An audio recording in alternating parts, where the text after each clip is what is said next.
Breaks a couple of tackles. Headlock at go! Headlock at go! He could go all the way. Hey, you, get out of our way because today is the day we will put you away.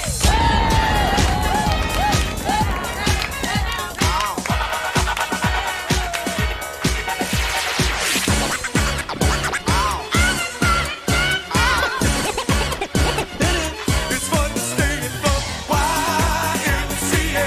It's fun to stay in the YMCA. They have everything for your men to enjoy. You can hang out with all the boys.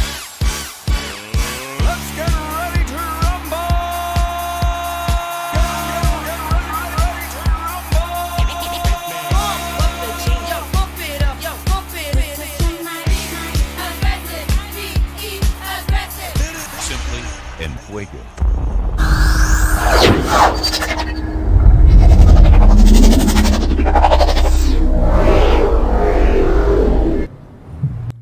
How we doing? We're live. I'm here. Hopefully you guys had a good morning. Hopefully, and I did see some good actual feedback today from not AMD, that was yesterday, my bad. That was yesterday. That was my bad. NVIDIA, that was my bad. AMD was yesterday we killed. Today, two at the same team. Sean World, where you at? Because you know what I love giving them quadruple teams. When I say team 4 times in a row, I mean something. Okay. First off, RVSN, we're getting a good little move right here. But good lord, oh, did you get a mug? Ding, ding, ding, ding, ding, ding, ding. I told you guys in chat, 495 shelf crack for NVDA was on high watch. I loved it. Love in all capital letters. In the first minute, team, we went immediately. Now, man, I swear, J-Web, I hope to gosh you made some money today. You're the one I'm always concerned about because I know most others made some money. RVSN does have room to run to me. At least 6 whole round number, but up to 630. 630 is the next true resistance for me. Team, look at that. Team, bang, ga, roo, ski. And my other one was NFLX under 2 or 9, or if I can talk, 592, or 492.75. All these damn numbers. 492.75. And if I'm not mistaken, and I got in pre-market because I got in shares. And as soon as the opening bell hit, I got in NVDA and NFLX. Literally, I went pa-ting, cha-ting. At the same time, I was in a one-on-one, and I was like, I'm in both. And he's like, how do you know how you do this? I'm like, hey, you got to be. Of course, I've done this for a while. Of course, trading small cap plays helps me when you trade very volatile small cap plays. I mean, again, look at this under 492.75 in the first minute, team. We're at target. We are already at target in the 480s. We're talking $3 immediately $3 out of NFLX, and I was up $4 and I got $4 out of NVDA. I mean, in the first minute, what'd we get? About $4. Well, we got $3, $2, whatever. Okay, two, whatever. Regardless, whatever. The low was 92, yeah, so about $4. $4 in that first candle. That's what I thought. I was fully out, essentially, right in these candles somewhere through. I think I maybe was out in the first minute. It may have been first minute. Hell, I can't even remember. Go back and look at my exit times. Money, though. Rooster, real quickly. I'm going to go back to you, Rooster. I know you wanted to ask me a question about the SPY. What do you think of SPY is going up when it breaks the downtrend in the 5 to 10 minute chart? What do you think SPY is going up? Why? Or do you think? Okay, do you think? Do I think the SPY is going up?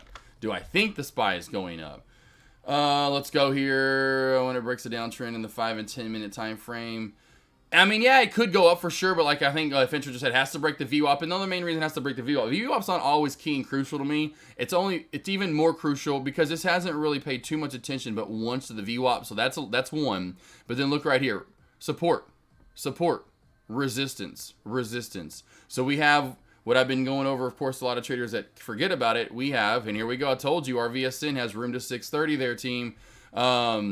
Is a sandwich. It's called a sandwich. Old support equals new resistance on RVSN, which means right at the VWAP up to 8360, 8370 area is going to be tough resistance, right?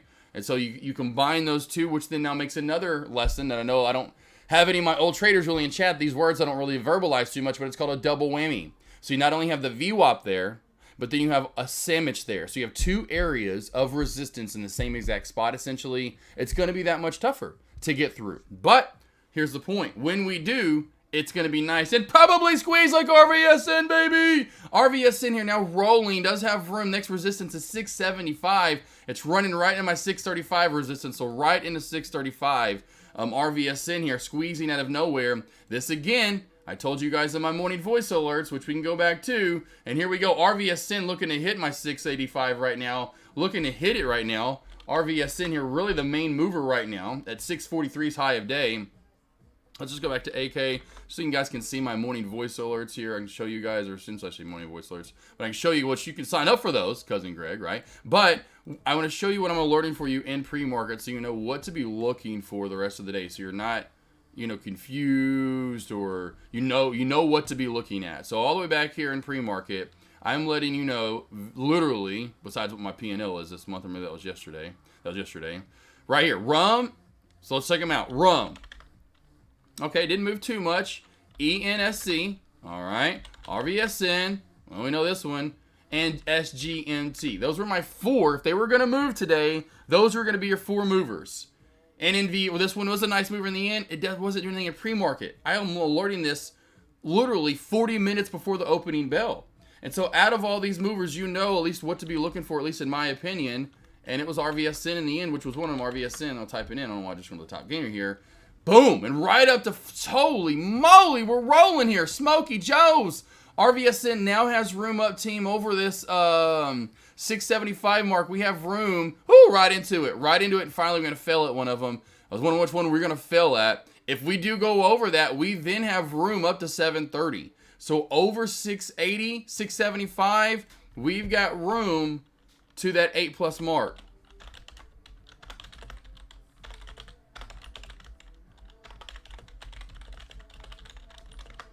So now, look, right at it, team. Again, just finding levels, team. To me, it's very easy to do in the end. Now, which one are you going to know it's going to reverse that? That's a hard thing to know, but at least you know on the way up. If you go from here, you know you can go to here. Take profit. From here, you know you can go to here. Take profit. So this happens, you've taken profit and nowhere to. Regardless of that, I'm staying away from them. And again, here's why. Right opening bell, there was nothing. There was really nothing. So now I'm going over to NFLX. On watch today, sure. But then here we go. 20 minutes for the opening bell. NVDA, love this under 595. NVDA, love this under 595. That produced really nicely. NFLX, like this under 92.75, as we talked about, right through here.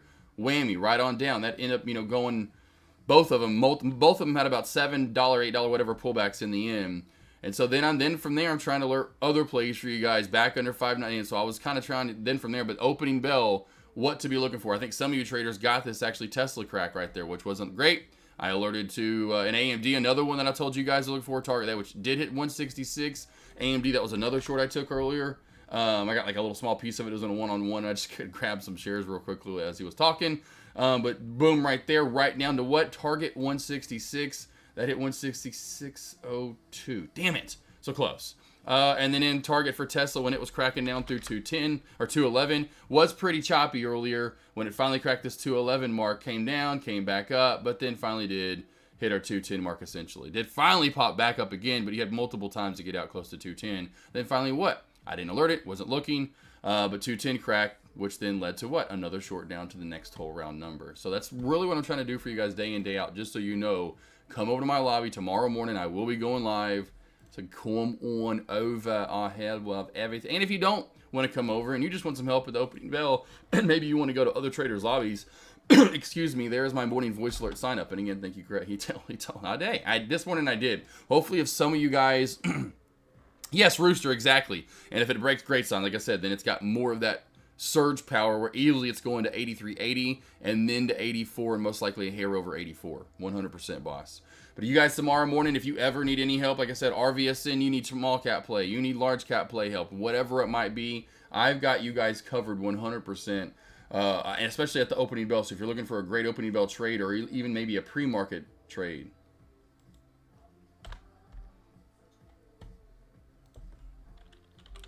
RVSN does look like it has one less leg up in my opinion. It's in the squeeze, little snake pattern here, cooled up. As you can see here into this nice little flag, squeeze, wedge, triangle, whatever you're going to call it, you know, bull flag, whatever you're going to call it. This could easily squeeze over 670, 675, easily to 7, if not the 730 mark. Should have taken this breakout. It was just kind of happening so quickly over 530. Any stocks you guys want me to break down? I know it's a little bit slower. Hopefully you guys had a good day, though, out there. Deck being gone, I will be live tomorrow and Thursday and Friday. So I know I wasn't live this morning, but I will be the next 3 days for every one of you to come on over and get some fun in with me. I will say RVSN, again, watch for this little area. Under 630, kind of building up a lot of pressure on support. Could instantly crack down to the $6 mark. So watch for that on I should say that as well in RVSN. Not only the top part, but the bottom part. AMD, I was talking about this earlier with another trader. Still feel this AMD trade's going to, for whatever reason, there's a new high of day. Quickly made new high of day, but it's still in the channel. Still feel AMD is going to get back up to 175, 185. Could make, I said overall make a new high in this run, but I think it's going to easily get back up to 175. I kind of do overall what we've seen with a lot of these plays. Meta, in Microsoft was another one. If you look at the daily, it just slowly, it's had pullbacks along the way, but it slowly made its way up and really a magnet to that next whole round number once it got over 350, which we were trading at, gee golly, I know it was a couple of months ago, but we got pretty close to start off with, and then finally made our way up there. I just think that's going to happen with AMD. It really just seems like overall we have that magnet to 185. Once you get to there, it's a magnet to 200. Phase, Taquito, Faz. Let's see here, heading to the bottom. And then I'll just kind of putting the two together. But yes, see the shelf crack right there too? I know I was over there just trying to listen a little bit to Mamba, but that's one thing he likes a lot. They just get easy to find. Sometimes people are very, it's a little harder, I've noticed, with traders. They're a lot more prone to want to go to shelf cracks, essentially, being able to find top and, horizontal support and resistance, so to speak, versus where do you put the downtrend line in? Where do you put this trend line in? And just real quickly, because I know you asked about it, I'm always getting in with the bodies of the candles. So see how I put that downtrend line in right there? RVSN looking to try to pop the new high of day right now and squeeze like I talked about. But see how I have that in nice and tight? If I'm going to preach and teach and actually stick to candlestick confirmation, well then I don't really care too much about wicks, right? I know, and I've seen majority of the time, if I candlestick confirm above it, then I'm moving up through those levels up to the next main candlestick confirmation level, right? And so that's where I would put my downtrend. And so your shelf would have been like right there, where my little crosshairs and of course the dotted lines at right now, right at whatever you want to mark that at, 0.3130. And that's where the shelf crack came. And now you're down to what? The next bodies of what? Candles and candlestick confirming area. And then once you crack that, then you're down to the next area, which is a sandwich, which would be old resistance and the new support, which would be 27, whatever. So that's how I use levels and have just traded levels. Literally, that's all I use, levels on levels. Hope that makes sense to Keto. And especially looking when you're asking about the trend lines and downtrends and stuff.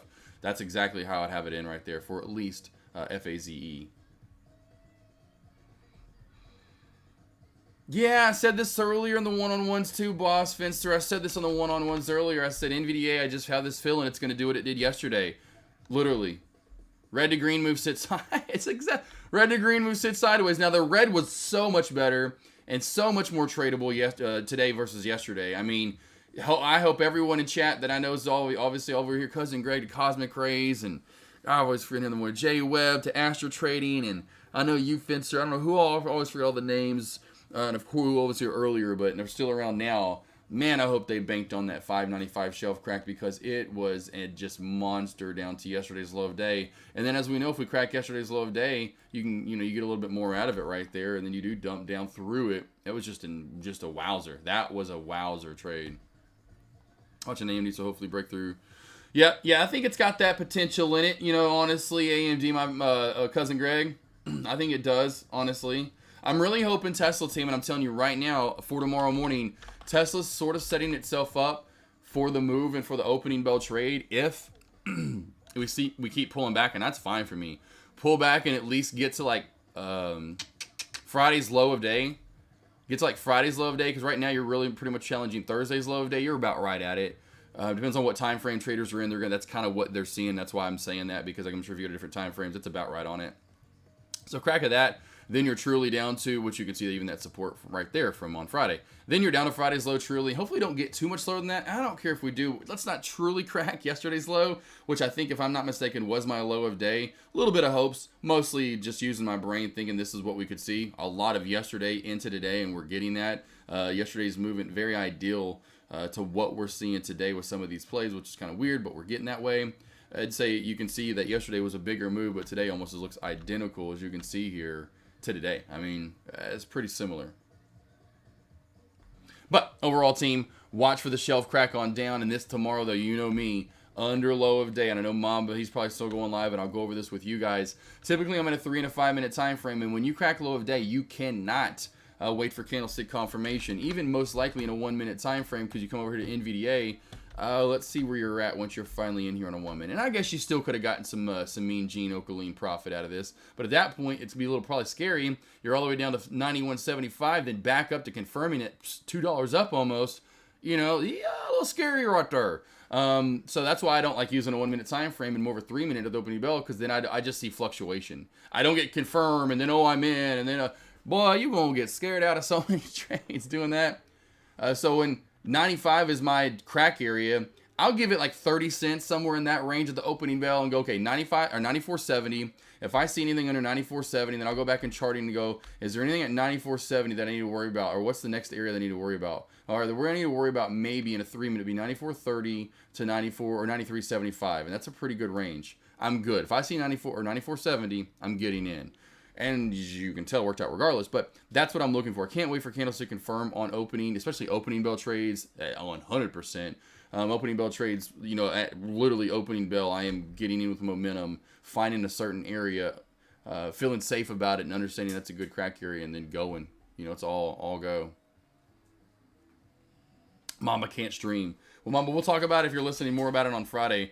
But yeah, that low of day crack, you can't, it's really hard to wait for confirm. It's pretty much inevitable that it's going to go down more and really, really fast. So if it's going to be a really volatile quick play, of course, I know this is a little different than what you probably even want to trade.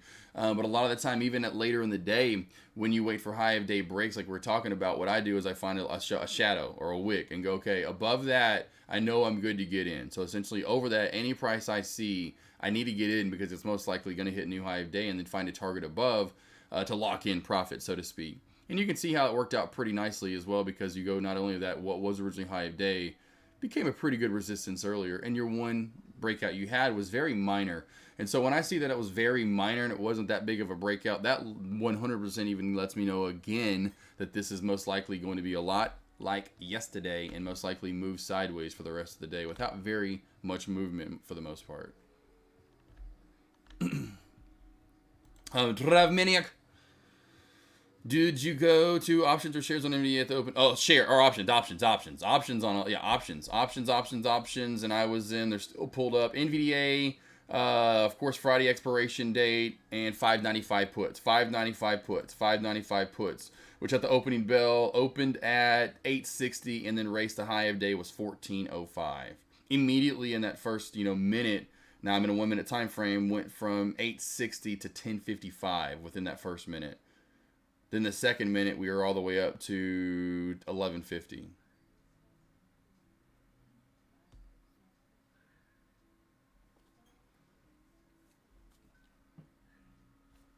And I did both on NFLX. So Netflix opening belt was already cracking that area. So I was like, I've got to get in this. And I even told the trader I was doing a one-on-one with. It started already cracking my area. And I was like, I've got to start getting in this or I'm going to get left behind. Now, I could have gotten in when it came up and retested my area. And that's essentially kind of when I got in on a contract. Because opening bell, I was in on shares already. I think it was like 370, I forgot what it was, shares. Anyway, some weird number I picked. Just something that I knew I could get because I was trying to trade everything, and so especially with the count size and what I have, and I didn't want to go I wanted to have the funds to be able to get in this, and then also get in some contracts.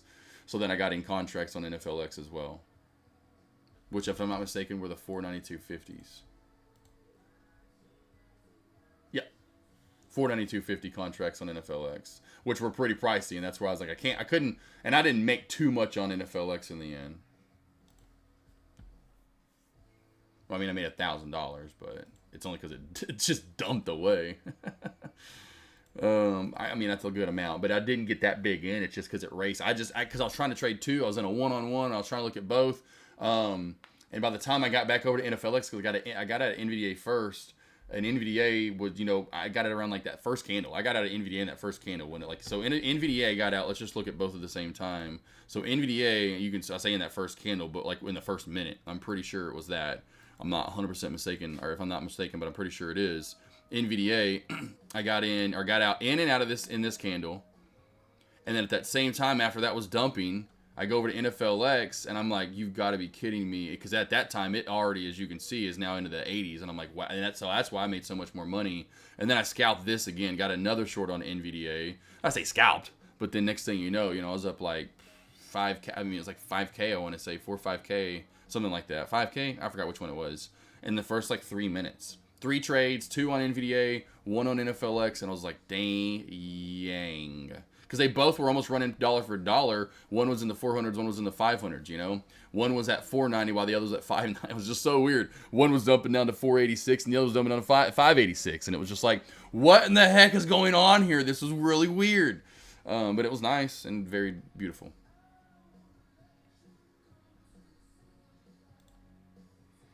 Yep, Tesla at that low of day area team, which I'm not going to trade. Probably going to be just like yesterday, in my opinion, where we could crack low of day, which we did during lunch. Actually did this 2 lunches in a row. Yesterday, right twice, if you look. And then yesterday, we did it on Friday. So we did it right here. We had a small little short when we cracked low of day. Then we had another short right after I got done going live. But they neither provided for much movement. We had one right here on Friday, right before I got done going live, before lunch break on Friday. So I think we might get that same thing again, Finster, and anyone else interested. So just be a little cautious, a little wary of that, a little wary. Yeah, Rum was on the move earlier too. Rum-a-dum-dum-dum, old drunk right here, old Rum. I'm surprised it actually is making its way back on up. I thought Rumble usually is a great short. I know it had to move up yesterday. I thought today it was a great short to begin with, as you can see. You're pretty good anyway. It is at new high of day, so keep that on watch for small cap plays. I know we have RVSN still on watch though as well. So RVSN still moving on up though as well, team. Up the most today, but good eye there on Rum. I'm going to replace Apple because Apple's moving a little slower. I was helping out little Mamba earlier. Little baby Mamba. Move over to Rum. Here we go, Tesla. We are actually getting a pretty good pullback initially here. I would say if you get down here, team, to 208, take some profit at 208. 208, 208.40 even if you want to take some down to 208. Please, please, please, please, please, please, please, please, please. So we'll go back over to Tesla over here. NVIDIA is not doing anything, so I don't know why I'm even looking at that. We'll go back over to RVSN right here, looking for new high of day push right here. New high of day, it's going now. RVSN, whammy, here it goes. New high of day up at $7. New high of day. If we get over 7, we do have room to 730.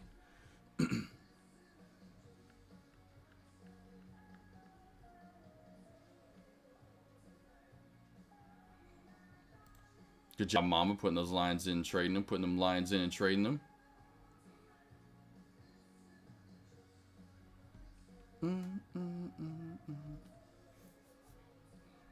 Yeah, just Rum usually goes down. I'm not a big fan of Rum. You know me, I've been watching stocks for 7 years now, so just typically I guarantee you this will not hold its gains overall. I guarantee you that this will head right back on down to the depths it came from for sure over time. It probably is going to run close to that 13 EMA right here. Is at the 200. The 200 SMA. The 200, and that's even more. Oh my God, yeah. 200 SMA most likely is going to be its last line of defense. RVSN rolling their new high of day. But yeah, I bet this is going to give back its gain. Oh, rumble.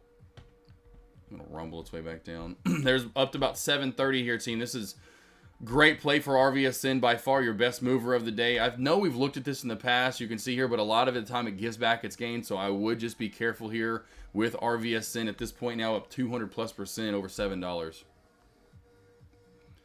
And now we can just take away a lot of these resistance lines.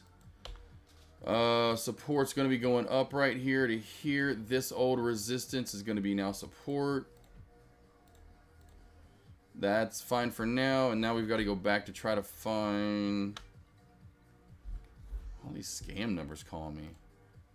It's not good. It's not good, team. We really have room to like 810 now.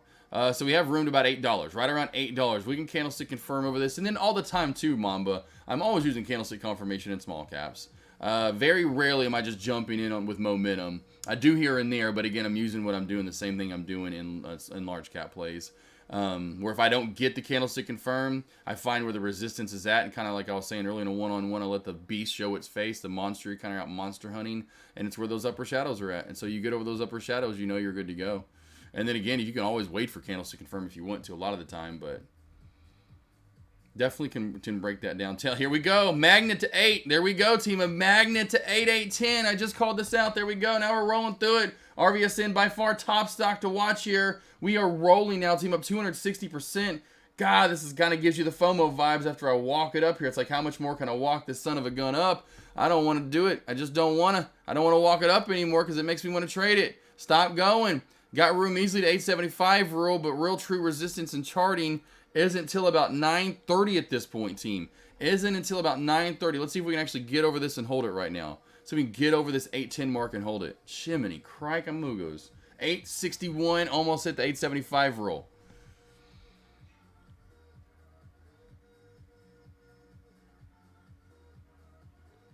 Thomas, it could. What's fun, Thomas? You know what's so funny though, Thomas? It is so funny that rum is moving. My wife last night, for like, she saw this. I forgot what she was watching and I forgot what this drink is called.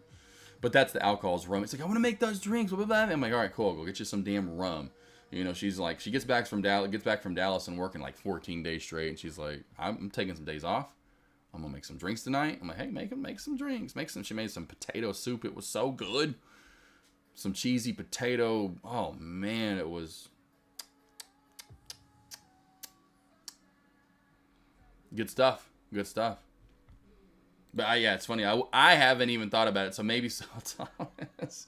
I didn't even think that I had rum last night until you brought it up. All right, so right here, team. It's just that time of the year. You're cold up there anyway, Thomas. It's like -47 wherever you're at, you know, in Michigan. Beautiful. Old resistance should become new support. We'll see if 630 isn't the bounce play. I do see a trend line on Rum-a-Dum-Dum. We're going back over to RVSN. We're squeezing RVSN here, team. Woo! We are squeezing. I knew it. This is giving me so bad FOMO because I knew this was going to go up more. Oh, again, don't do it. Do not. Mamba, yes. We'll talk about more of that. Candlestick confirmation. Candlestick confirmation guru. I've been teaching that for such a long time, for sure.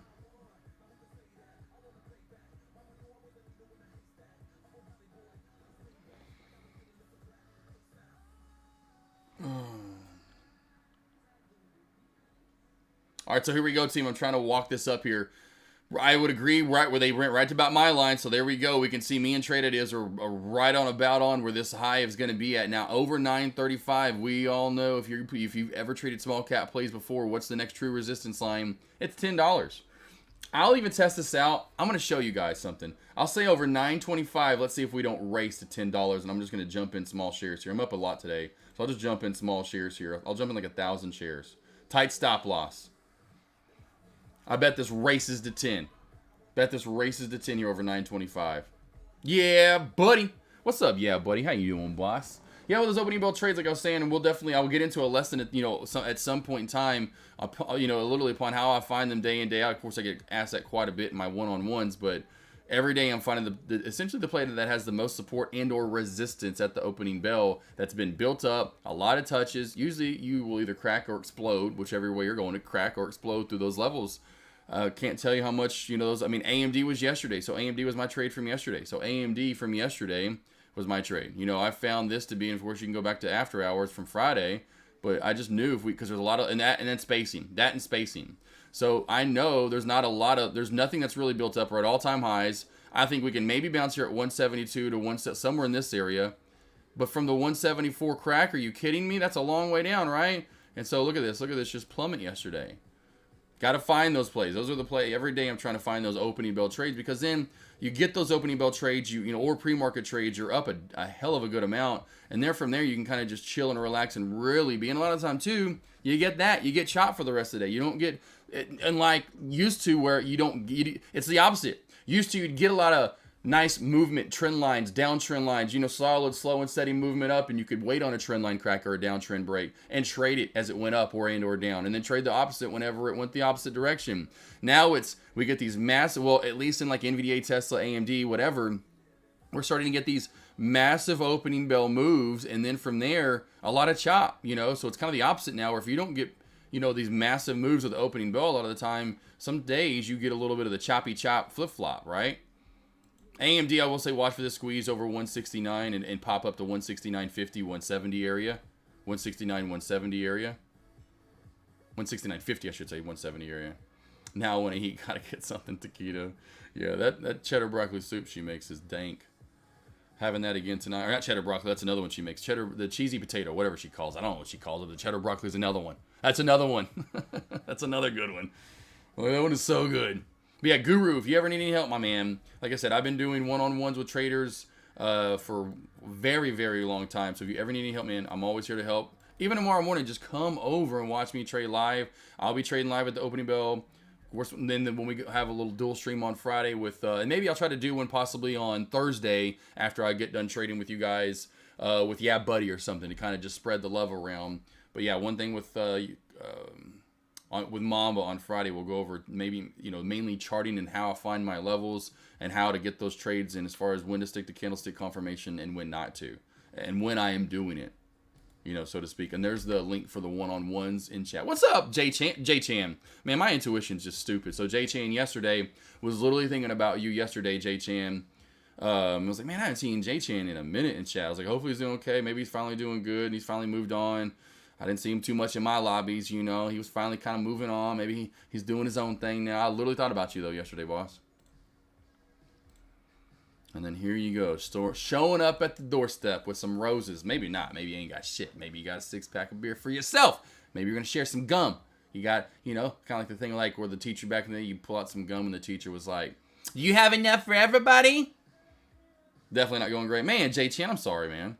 Well, again, like with you guys, I'm always here for you if you ever want any one-on-one help. Otherwise, come over here in the morning. I'm here to help you out as much as I can. A Guru, J-Chan. There's how much, again, I'm up on Thinkorswim alone this year. So this year, that's now, again, that's including my Amazon swing, which is, it's not that much this month. If you look at Amazon, let's see, what am I up this month on Amazon? I haven't even really looked. I never look at Amazon.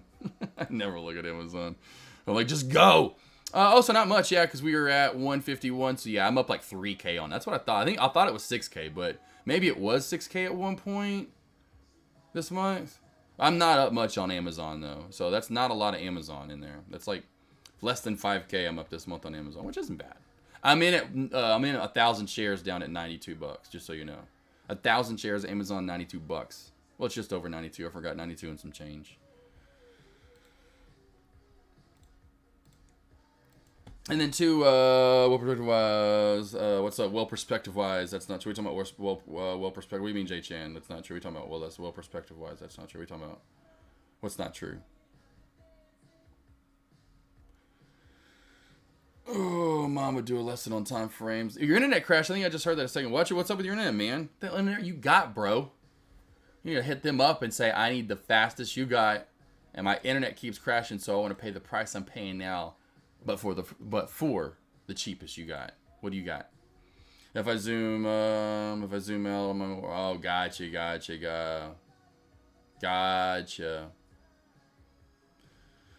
Yeah, it's huge for a lot of traders for sure. I mean, hell, I was like that at first. I mean, until I know you guys are, you know what I mean? Like, you hear that all the time with me, like what time frames I'm using. I mean, even me now to the morning voice alerts. And I forgot how that even happened with the morning voice alerts, to be honest.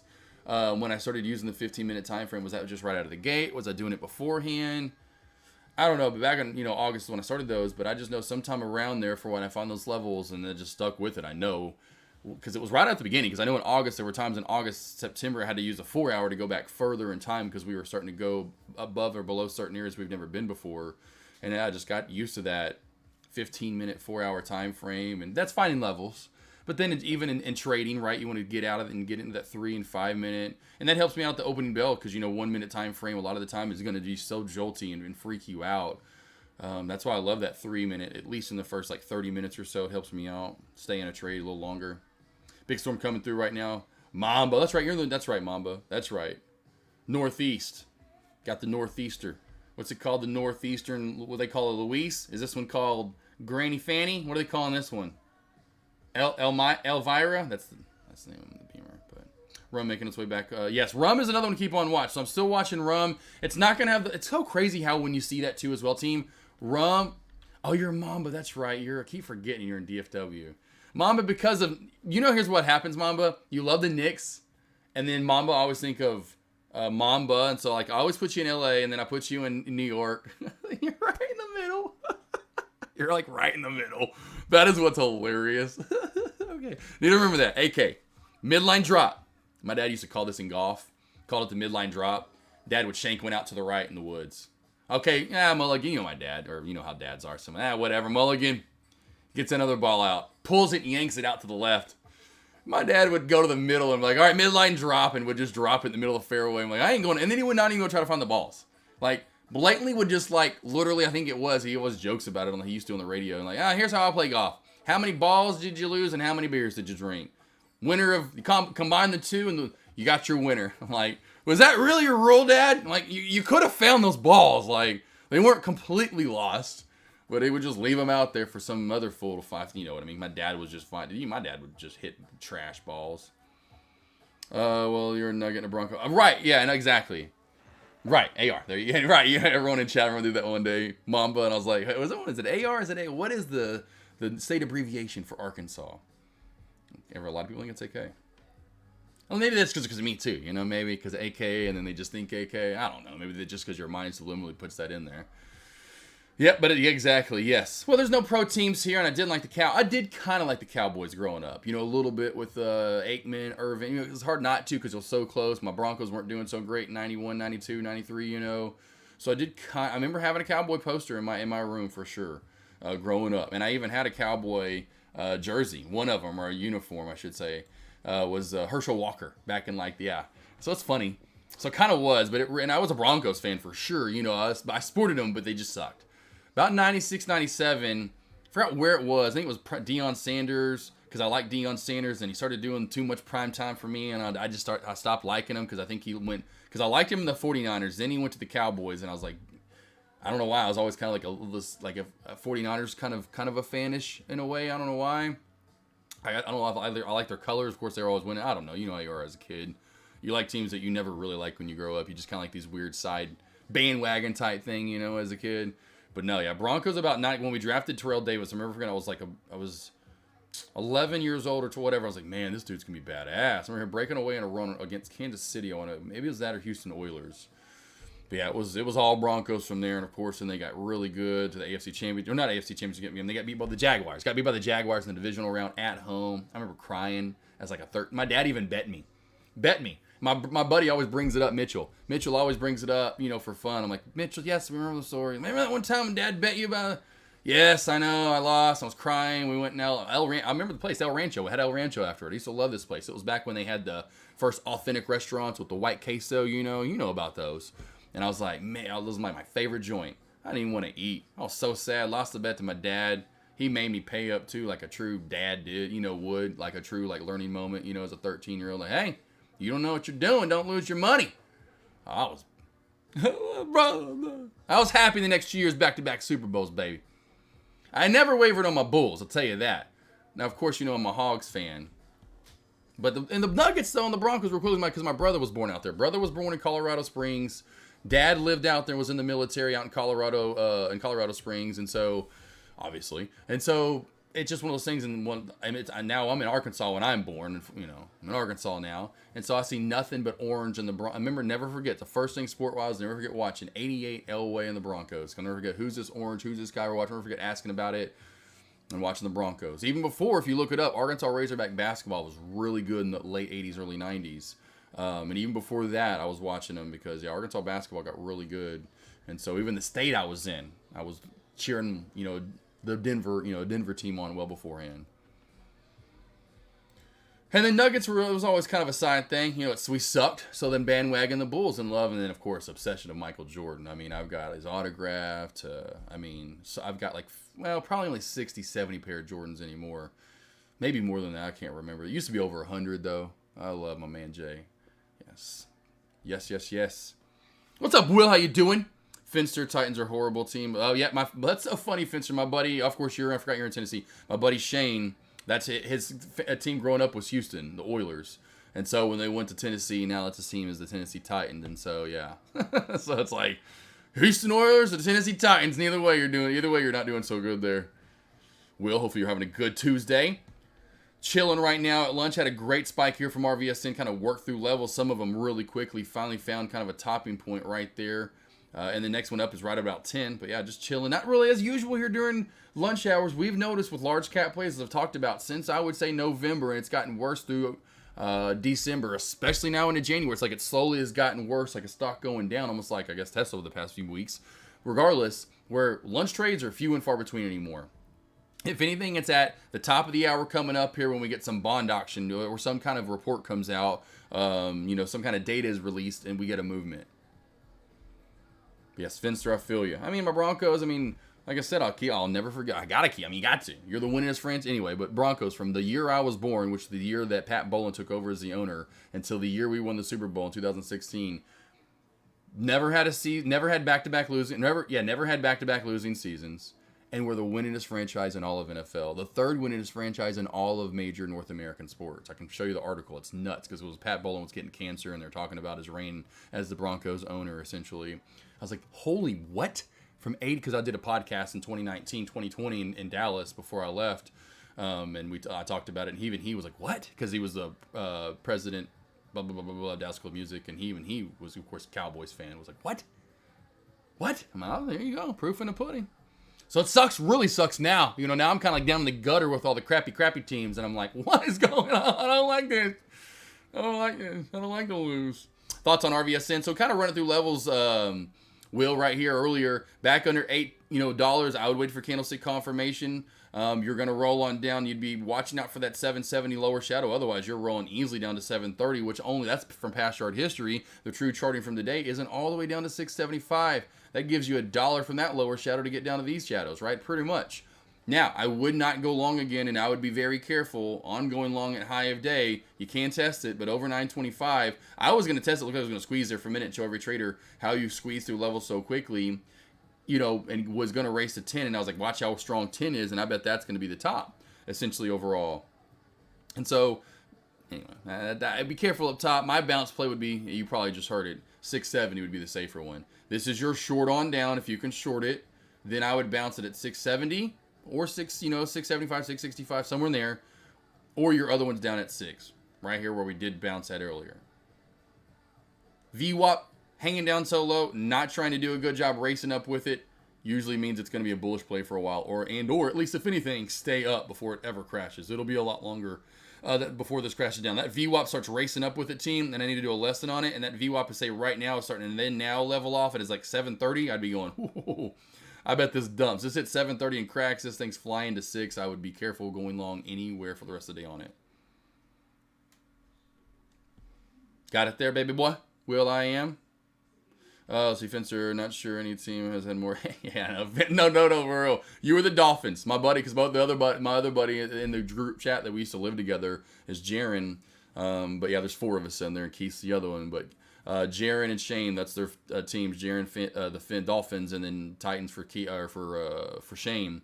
both of you guys. Look how many the Dolphins have had too. You know, they're finally getting good again, but from like 2000 or like 1990 something to like, it was like how many, so they literally were like a 500 team, like on the dot for like 20 years straight. Pretty much, you know, you guys had that run at least, well, I'll say there for a while. With Eddie George, you know, y'all had that run, keep getting the AFC Championship game. Of course, made the Super Bowl. Of course, that's been a while, I know, but y'all were good there for a minute for sure. It's kind of like now the opposite. Now the Dolphins are finally getting a little bit better with Tua and the young coach or whatever. But J Chan, is it viable to hold for a move like RVS saying from like $4 through all that, or is it low? Honestly, low. I would say your chances are going to be, let's just go back through any small cap plays that have run today. I mean, what are your chances that runs through? And even like say like right here, like, okay, let's get back in for a move at 4 to get back. I mean, you get my saying back up, just say even a high of day. Your just chances are very, very slim. Usually that point in time, you know, when you see those type plays, that's why I always try to teach, preach, and teach pieces of the pie. Let's just say you go from the 4 break and you take your profit, right? You want to get up to 5. You take your profit. Cool. Man, hell yeah, $1 breakout or whatever. You got 70 cents. Done. Then you just sit back and wait and watch and look how this builds up a beautiful flag and wedge and then go for what? The $5 breakout. To the next, you know, boom. Okay. Oh, well, okay. It's not done yet, right? And then maybe you get one last piece up here. It's not, let's hold, let's hold, let's hold. To me, the only traders I ever see do that are traders that have $1 million accounts. They have big cojones and they hold and they hold and they hold and they hold. That's it. Those are the only traders I see do that. Where is DWAC today overall, by the way? Ooh, okay. Back down, then back to the side. Gotcha. Had a feeling that might happen. I was wondering where that was at today. PHU in. It's point me kind of like trades like that where you think they're going to go and go and go and go. And just get pieces of the pie. That's just me. That's just what I'll teach and preach. Because most traders I know I'm going to run across are going to be what? Newer and still most likely struggling a bit. That's most traders. Very few get profitable and get to that point where like, man, I can just got this figured out every day. I'm good. You know, 75, 80% win rate. That's not a lot of traders. And so I want to be out there teaching the things that help me out a lot and to get your brain more disciplined to where you don't need to go, oh, I was in it. Well, you could have kept watching it and got that breakout. Okay, maybe you didn't all of it here. Then get, you know, kind of get like me and get really zoned in, find the flag, find the breakout, and then get that breakout and then be done with it, you know. To me, it's not, oh, man, I was in here and look at it up here. You can still trade pieces of the pie, and that's one thing if you moved away from it and you go off and you've got stuff to do. I wouldn't tell any trader again to do that. That then becomes a swing trade. Not like, well, this has room to 10. See you later. Again, how many small cap plays do that? That's why I moved to shorting most small cap plays because they usually typically don't do this. Well, again, unless we get into 2020 again. Now, we've had time periods where we do get spikes, but still even then, most times, I mean, throughout that year, even those plays that spike, they'll give back their gains. It's not, well, let's just, you know, leave it and hold it type situation. Yes, you got it, J Chan, for sure. And when most of us aren't that way, even me, I'm not going to say I'm not to that stage yet. I'm never going to be that way. You know that. Well, y'all should know that for the most part. I'm never going to move to that point where I'm just, it'll be a certain strategy and I have targets and I'm scaling out along the way. TSBX, I did see that on the radar right there. Slowly creeping, and then I think we did chop it, or went over to for a second low. What are you thinking about shorting ENSC? Choppier, be careful with it. Just as many wicks as I see D. Sarley, you're going to know this is going to be a choppier play. The fact that we've only moved 40 cents for the day, I'll give it 50 with an upper shadow. Again, that means you're lucky to get 10 to 15 at most at this point with lower volume. Secondly, or I should say thirdly, besides the wicks and the movement overall for the day, would be, you know, what have we done even that? Like I always say, what have you done for me lately? So you haven't really done so much over the past hour and a lot of wickiness. You know me, then back to the last thing I'd say after combining all those things with the volume, the declining of it, and how much you move, blah, blah, blippity, bloopity, blop, and it's choppy and the wicks, under 140. Because under 140, you're now below low of day, you're most likely going to give back gains down to, you know, this kind of 130, 120 area. Now, yes, if you want to, I'm sure that upper VWAP band, which we'll just put it in here, ENSC, let's just all look at it together, running pretty horizontal out to the right at a, 177. I would bet if it does pop into that area, 175, 180, 185, it's most likely going to reject and come down. But again, it's still a choppier little play. Most you'd get out of it is maybe, again, 10, 15 cents. I know we got this little uptrend channel too as well. So maybe the trend line crack, which has already kind of happened. It's coming down a little bit since that. But I still suspect if you get this trade, the most you'd get out of it is maybe 20 cents, 15 at most, somewhere in there, 15, 20. And that is in if you do hold it for a good 15, 20, 30 minutes. Got it there, D. Sarley. That makes sense.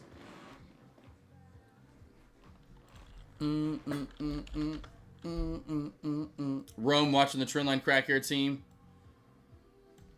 VWAP is a little bit lower overall on Rum as well with that riding out to the right. Hasn't really done a good job catching up with it. So typically this was probably it really isn't a good bounce area. Not only at old resistance, new support, anywhere from 630 down to 625 where you have the trend line.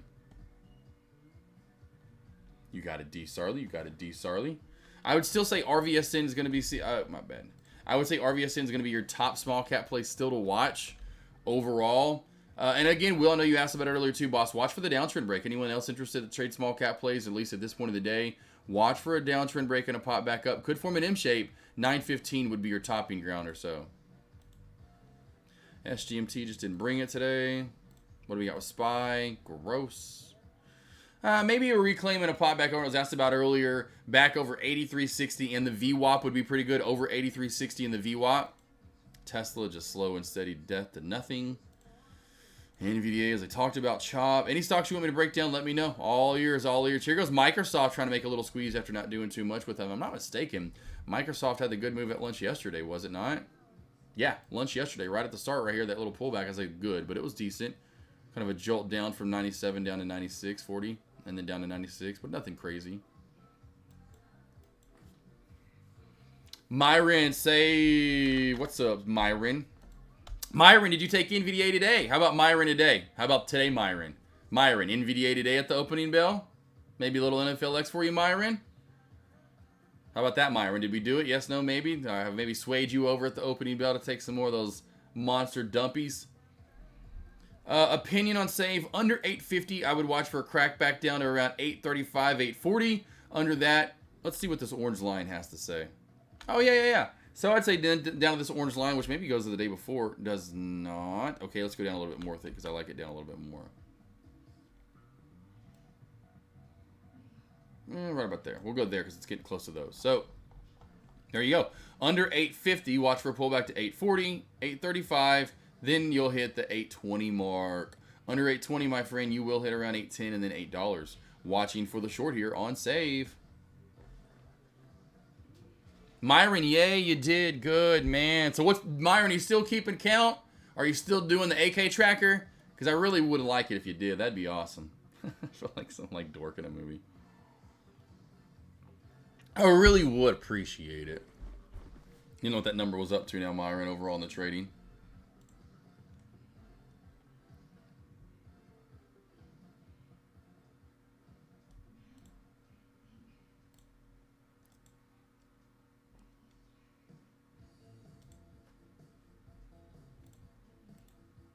Damn, really? 113 and 125? No way. Man, that literally has got to be like 92, 91%, right?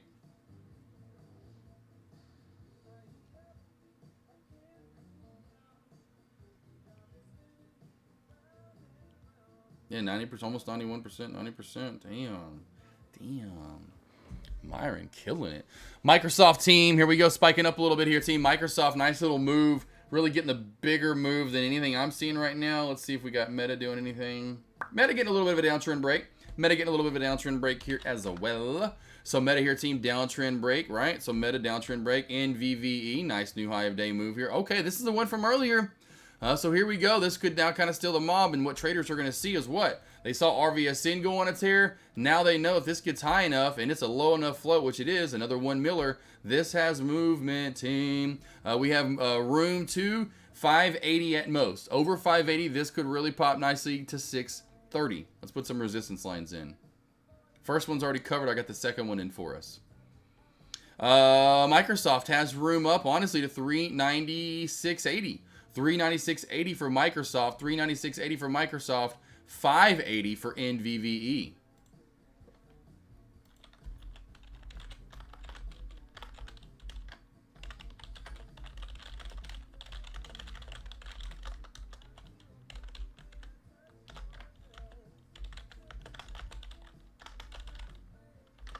Got the mob shift here for NVVE team from RVSN. That's going to help RVSN in the end. If RVSN does not sell off team and can stay like in this little just kind of wandering around land essentially, that's going to help it out, because then when this dies off, then everyone's going to move back over to RVSN. Now we have room to 680. Now we have room to about the 680 area. We might see a little resistance at 6. We'll go 665 to 680. I'm going to put 2 lines in here and see where we see the true resistance at. So we are busting through the 620 area, team 615 area. Nice move here for NVVE, and we are halted up. Halted up here. Just notice that. Halted up. It's 53 after in 22 seconds. 53 after in 22 seconds. Woo!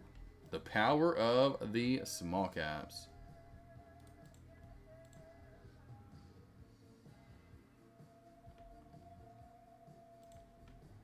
Where is my light speed? I was like, oh, I don't have it pulled up. I thought I did. Guess that makes sense. I wasn't looking at them today. NVVE. 640 open price. Okay, so we're not going to gap up, really. Not going to gap up, really. As I talked about, Microsoft, room to 9680. Like I said, Microsoft, room to 9680.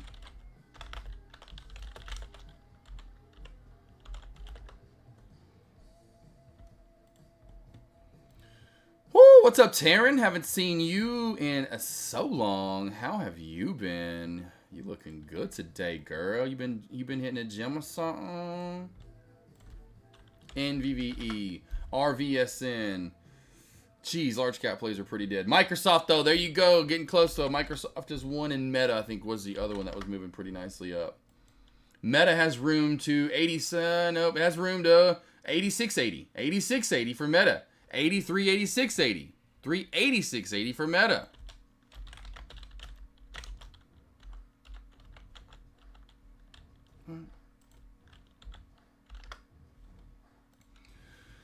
So how would you play NVV halt strategy? Well, nope, not getting a gap up, so no, I wouldn't trade that, because most likely it's going to gap up. I will guesstimate right now, we could see a mob shift over again to bets, or so we could see telling you, team, this is what happens. Everyone just starts pumping and pumping different plays. If it gapped up to, say, 660, 675 area, Finster, that's when you can trust getting in right there at the 640 mark, okay? Okay? But it's not. And so you then, in my opinion, what I think is going to happen is going to open up. It's going to, and this probably could then be a mob shift right back to RVSN. Traders get scared off. This has to hold, in my opinion, 615 or 6, or this is going to instantaneously find its way back down to 540, 530. Okay?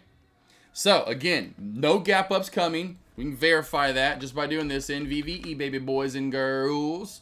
Yep, not much of a gap up, which most likely happens is there's about a 20-15% chance, in my opinion, where it'll open up, stay right on it, and fly to new high of day.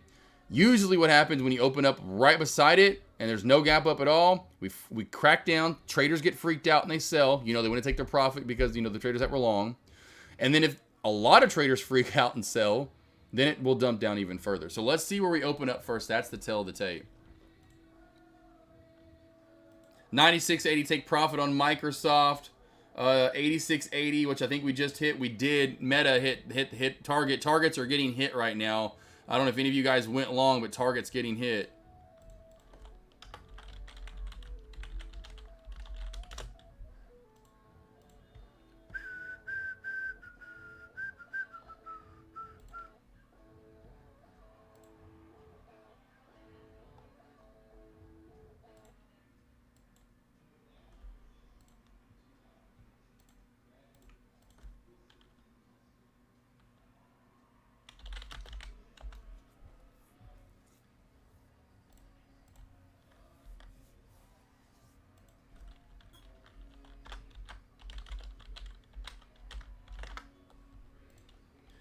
What's up, Mr. Anderson? Let's see, I love to see the NVDA head and shoulders actually pay out or play out. Yeah, I stopped looking at NVDA because it's so slow right now. I'm looking at Microsoft, I'm looking at Meta, I'm looking at RVSN, and I'm looking at NVVE. NVVE now starting to look a little bit better for that halt strategy. If we do gap up to 660, watch for that to be a support area and a quick bounce and ricochet right off of it. What's up, Ray? How you doing, Mr. Anderson? Hopefully you guys are doing good. Hopefully you guys are doing awesome.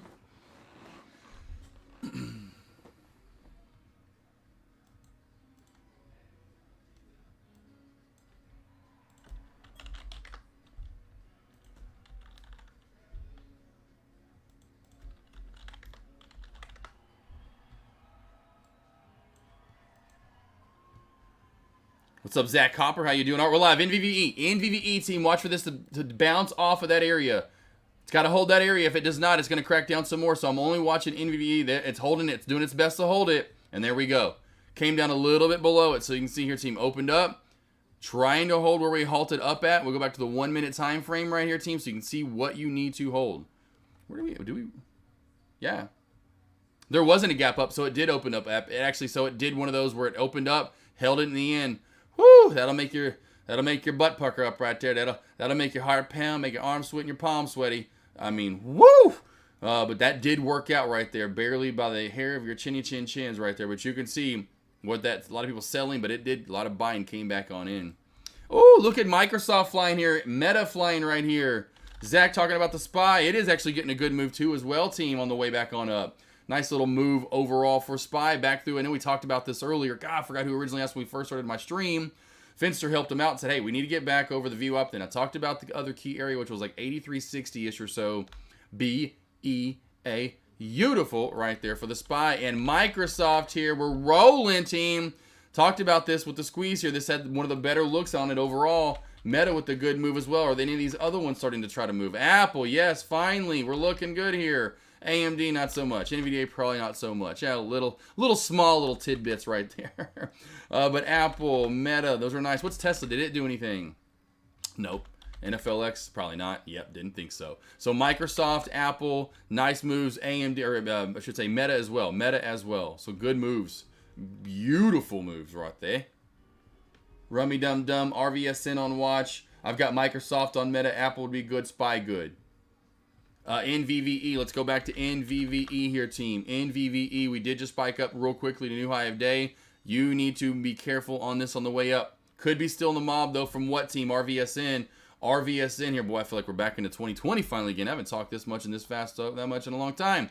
Watch for the mob shift here to move away from RVSN now that NVVE is actually holding up. Traders see that this is getting a little bit bullish. Could squeeze. High of day, or I should say halt up price.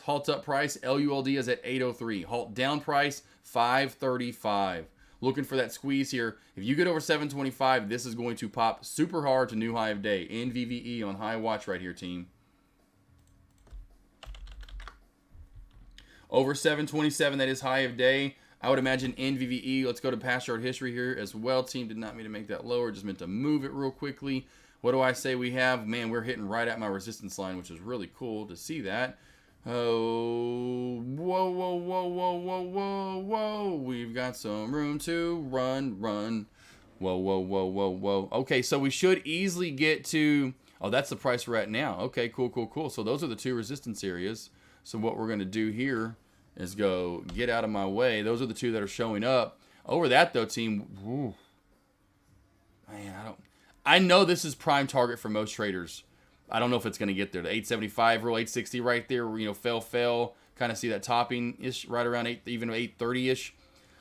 But we found number one. We have found the first one area. So we found the first area, team. So we found the first area right here. Right at $7, right around $7 right there. That's all it is. Going back to past chart history here and looking to see exactly where you can find the resistance. That's where you find it in small caps is on the daily. On the daily. Ray, though, how we doing? Got 3 coming over just like that. Ray. Got Sack Hop or Miss Anderson.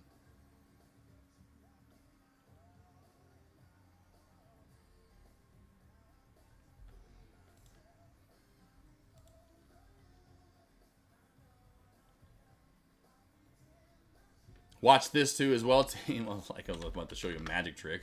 Watch for the shelf crack. I'm telling you, this looks like it's wanting to come down some more right here. What I am going to do is just move this up. Move this to here. Move this, or change this to support. Oh, could be cracking this shelf right here. RVSN, like I talked about, looked like it really on that level 2. Then on the time and sells, this had kind of pullback written all over it. Here we come down to $7 now, team. And kind of like a magic trick, as I talked about, look, here we got it is kind of a magic trick. Down to $7, and that's what I thought we'd get lower. Boom, to 680 right here, team. There's your magic trick, your little shelf crack. 680 right there. If that cracks, we're going down again. I can show you another little magic trick where we go down to probably 630 and even maybe down to $6. Nice little magic trick right there. Love it. Everybody's watching some show, movie, or something out there. That's like watching Goosebumps back in the day, or some old 80s, 90s, where it's like the dialogue is like this, you know? The dialogue's like this, you know, you're talking, it's fine, it's pretty. You kind of maybe have to turn it up a little bit. You know, it's not like this normal Josh, it's a little bit lower, you know, so they have to turn it up. So then when the like the key like dun-dun-dun, and then like the real dramatic music kicks in, it's this loud.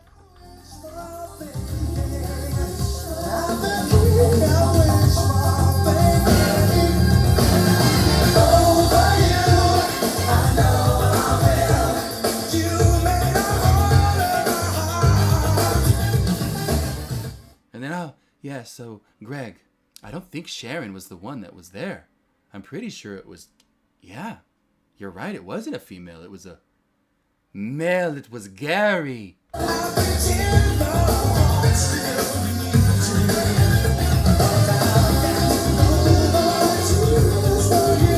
Yes, I think it was Gary.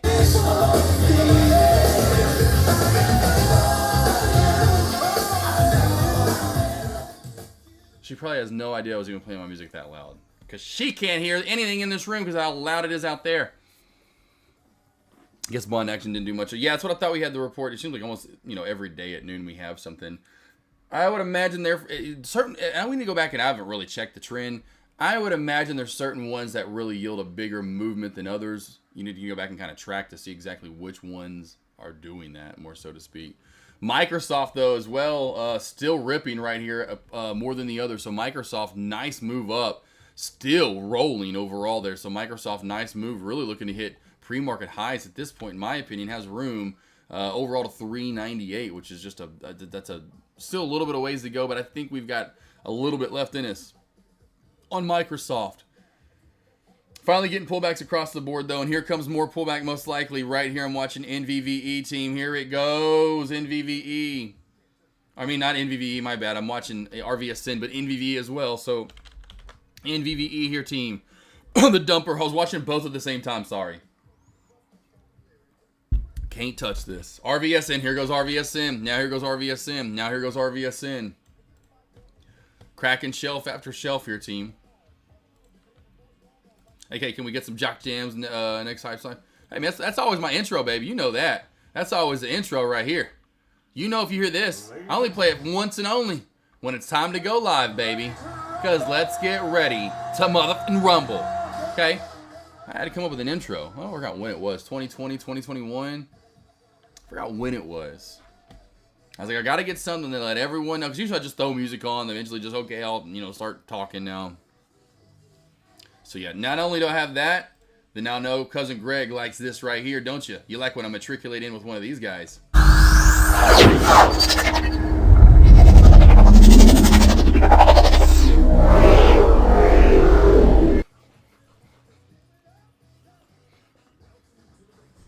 That's right, welcome to the big show. Simply what? What, Cousin Greg? Simply what? Simply en fuego.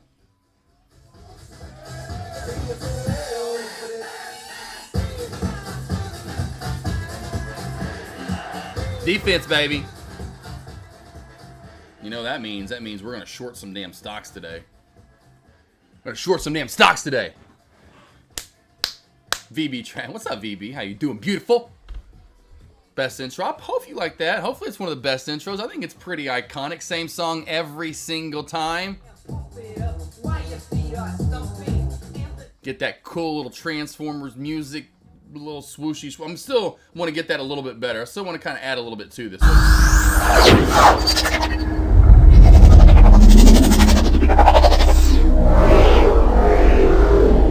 That's pretty nice though. That's pretty good. I like it. That's pretty cool.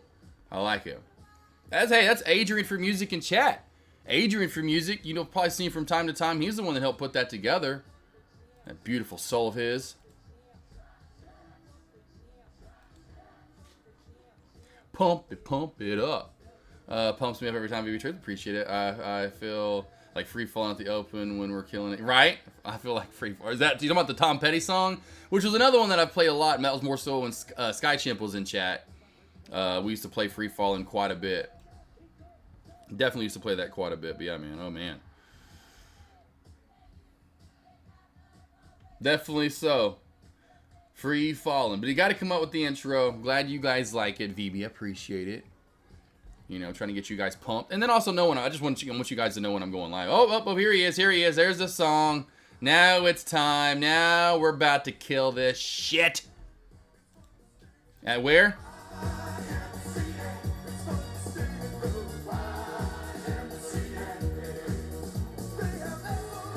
I mean, what other lobbies got you wanting to do the damn YMCA? Tell me. Is there another lobby that makes you want to do the YMCA more than mine?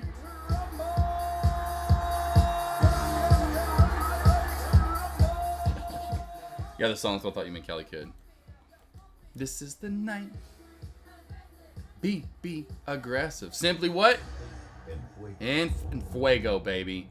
You know, I hear that every morning and I say, if I'm not in fuego and I don't come with it today, my peeps are going to be so annoyed and pissed at me that I sucked it up today.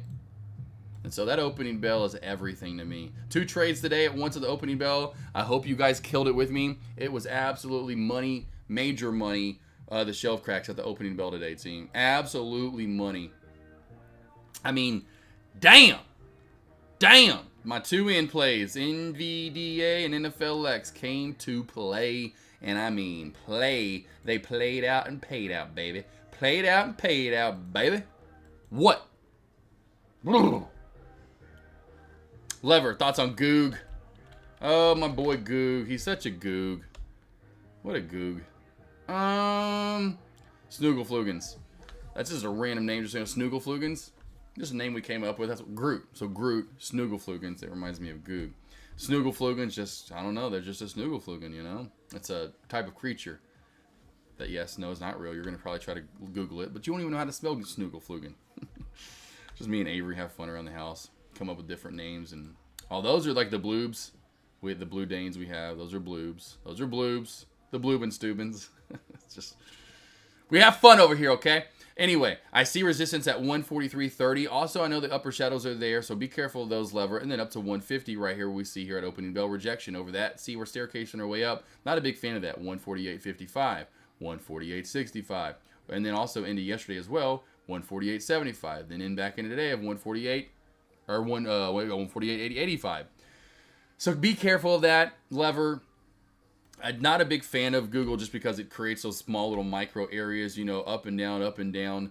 So just be wary of those. Now for the trend line crack. Watch for the trend crack back down to 148.20 to the VWAP area. 148.20. Down below that, down to see 148.10-ish or so. Then down to 148. And then under 148. Then we'll get a decent sized pull back to 147.50 or 147.85 to 147.70, 85-ish area, right? So somewhere in there, 75.85, right through there, 75.85. Then finally we get a good crack. Then you could probably crack back pretty good, but again, and then with lower volume, expect that as well. But see, here's what you could get, like say a trend line crack, and then it just slowly works its way down, right? So that's what you'd be looking for, lever. My Bay called and wants his transformer sounds back. Oh yeah, right. Yeah, J Beans. Not happening. And they can come after me for those, because I've actually tweaked them a little bit. It's a little bit faster. And so I'm like, but I sped this. I thought if I sped it up a little bit, sped it up. No way you could sue me. I sped it up. J Beans, yeah. Oh yeah, I want something more in there than just that. Oh for sure, yeah. Oh yeah, we're gonna work on it. That's just round 1. We're gonna get even better for sure. Question, boss, does it matter what type of contract you buy? Like for me, I just buy what I can afford and how much I'm willing to risk, of course, with a stop loss. Yes, it definitely matters which one you buy. Yeah, 100%. Like I was going the other day, like I was telling traders in chat, if I'm typically looking for let's just go again with, say, we'll look at, here we go. Maybe get some movement up here. Watch for some movement up there, lever. We'll just go with SPY. Let's just go with SPY. And we want the 484 break and push the new high of day to 48, just say to 484.20, whatever. So what I would do is I'd come over here, and I know I'm going to go calls. SPY. This late in the day, I usually don't go 0 DTE. I usually just don't. I'll usually go to tomorrow typically or later out. So just a little bit less risk. I can easily still afford these. And so I'm usually going to possibly, and you can even go out to Friday if you want to, whatever day you want. Somewhere at least Thursday, Friday. You can go tomorrow, whichever one. And the one I'm always choosing is, again, the first one in the money, or that would be in the money at the time. So just imagine this. It'd be either 484 or 485. That'd be the ones I'm choosing 100%. Those would be the two I'm picking from. Maybe do the 486s, but I'm not going to make nearly as much money for the risk, right, coming out to tomorrow. And so you're always going to look at that, right, the risk and reward. So then, oh, wow, look at Friday. Now we're getting a little better here, right? And so, yeah, they're a little more pricey, but now your risk and reward's a little more even if it doesn't go in your direction. Secondly, I just don't get that far out of them. You know I've got to, I mean, hell, if I want so much money, I should just go so far in the money, blah, blah, blah, blah, blah, and I'm just going to be banking, right? I don't really care about doing that really typically. I just want what works best for me. And again, I found my groove. AK got his groove back. Stella got his groove back, so to speak. That makes sense, boss, on what I'm doing, Ray, every day and what I'm looking for. Those right there, right there. I'm looking for first one in the money, out of the money type area, somewhere in that range. Then obviously identifying the delta and theta, looking at the volume as well. Want good volume. Want very good volume. And that's where all the volume is going to come from. Bets, thoughts on it? Yeah, it's a little up and downer type play. I know there's a new high of day a few seconds ago. It's a little more wonky than RVSN and NVVE that just popped up. Just because of this, it's just real erratic. It didn't really take off. So be careful with bets. Then looking at the daily. Wow, I'd be like, you might want to take some bets on bets, and it's probably that it's going to go back down. In my opinion, maybe has room to the 13 EMA, which would be 550-ish area or so. So room over high of day to 5, and then over that to 550, 545 for BETS. A little choppier and wonkier play, so just be careful with that. It's a little choppier, a little wonkier play. Really risky. Yes. A little bit risky. A little bit on the risky biscuit side. I like RVSN the most out of all these plays. And then NVVE. Which that one, it's not that great. And then bets, again, get some movement, but know where to take profit. If you got in here for the breakout, as soon as you see 5, you better take some. And then move your stop loss to your entry.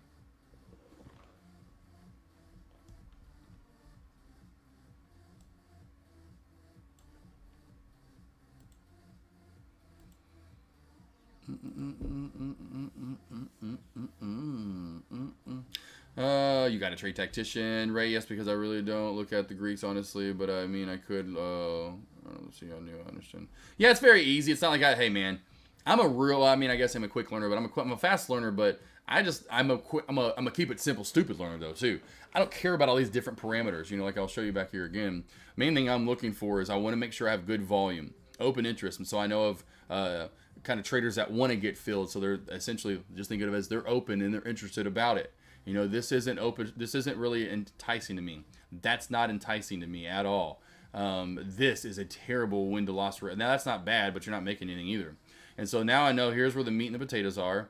And so then I'll go here and go, okay, per dollar it moves, this is how much I'm going to make essentially. And per dollar it goes in my direction, this is how much I'm going to lose. Well, that's terrible. So let's go at least to this day, right?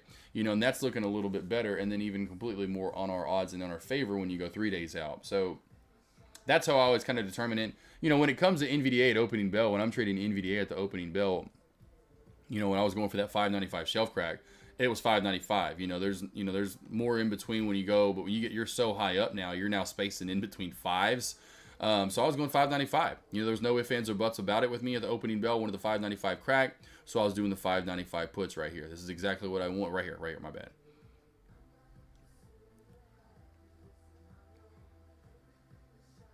%, my friend. And I'll do 0D. Well, of course, I say 0 DTE. I don't mean to say that. But the very first expiration date, which is always going to be a Friday for Tesla, AMD, Apple, NVDA, whatever it might be. So, as you can tell, I'm going to, their Friday, because if I go out to the next Friday, they're that much more expensive.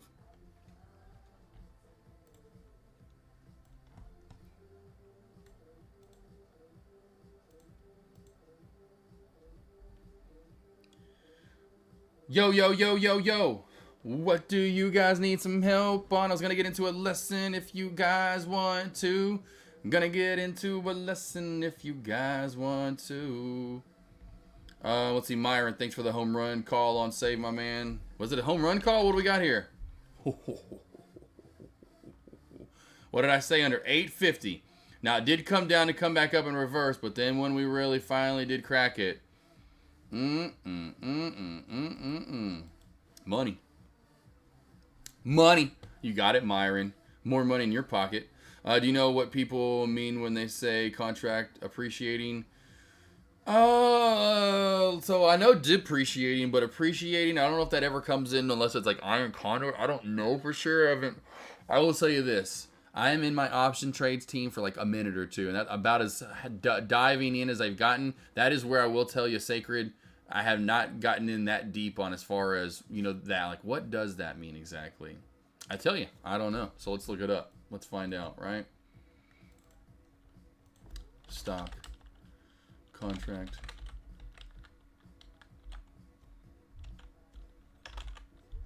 Let's go with this. How does a stock appreciation work? Refers to the stock being paid computed equivalent to the increase of the company's common stock price over. Yeah, exactly. That sounds like something if you're in it for a certain amount of time or something. Nothing that I'm in. My stocks and my contracts will never get appreciated for sure. I will tell you that. Yeah. That's what I thought. Yeah, exactly. That's what I thought. That makes sense there, Finster. Yeah, I was like, I'm never in. Because again, team, let me tell you, and I've said this time and time again, options weren't meant to be like day traded the way like we're doing them now. We're kind of taking advantage of them, cheating the system, so to speak. You know, they were meant to be for traders that couldn't afford shares. They could get in the contracts and then hold it for X amount of time into like earnings or after earnings. It wasn't, I'm in, I'm out. You know, like they weren't really meant to be day traded, so to speak. Look at the reversal too, by the way, on save. And so that's another thing too, where that's where the terminology a lot of time I'm like, you know, I'm in and out of these things. I'm just essentially saying, hey, I'm using leverage, so to speak. So and instead of being able to get thousands of shares, I can get in a way, kind of wink, wink, get thousands of shares of that stock in a way, but you know, through options and trade that options chart. You got it, Sacred. Yeah, Finster, exactly. So yeah, we're more day traders, and that's just usually not going to hurt us too much. And that's the one that does hurt traders, and you can see the traders that do get in option plays, and they hold, and they hold, and they hold. That's why when I trade options, it's more that opening bell, it's momentum movement. I don't want to sit in a trade for 20, 30, 40 minutes in an option. I would rather, you know, we can, but I don't want to do that. I would rather it be I'm in 5, 10 minutes, or I'm in 1, 2, 3 minutes, and you know, you're more so to speak scalping, you know, the play and that contract.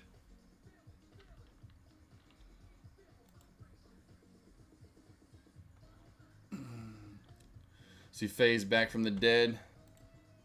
Yeah, there you go. Downtrend break. So we had multiple downtrend breaks there, Taquito. Look at that, Taquito. Taquito, downtrend break. Look at this too, team. And this is what I was talking about Mamba's chat earlier. Mamba, if you're around. Look at the downtrend break. See how nice and tight I have it? And this is why I don't like them.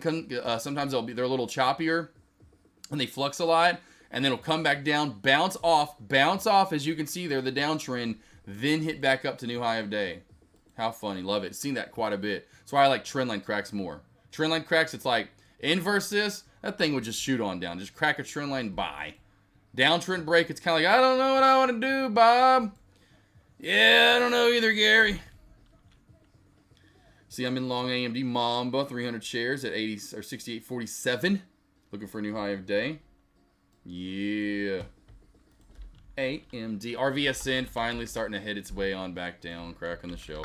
AM Dizzle. Whoa. What'd you say you're in at, boss? 68.47. 68.47. Yeah, you got to get back over 69. 69's been so strong today. It's been like a head wonker. You know, I don't know. I just come up with these new terms, a head wonker, though. So be careful. You need to get back over 69. I know you know that. If you confirm over 69 in a 3 and then a 5-minute time frame, that will help you out. But again, then you've got to worry about this little ugly little effer. Caveman. What's up, boss? Or D-Wack. What's going on with D-Wack? I was alerted a lot there by RJ Rocker. Oh, squeeze out of nowhere. The squeezy. This nacho macho. The downtrend break in volume. I guarantee you someone had to come in on Stock Twits or Twitter and say, I'm going long 50,000 shares. Or no, more like 100. Well, that's 50,000. That'd be a big-ass investment, right? Anyway. But you get my point. I was like, damn, what is this? How did this go out of nowhere, go parabolic? Thank you, RJ Rocker. Caveman, you think rum will clear pre-market high of day? Rum-a-dum-dum. Thomas went and got drunk.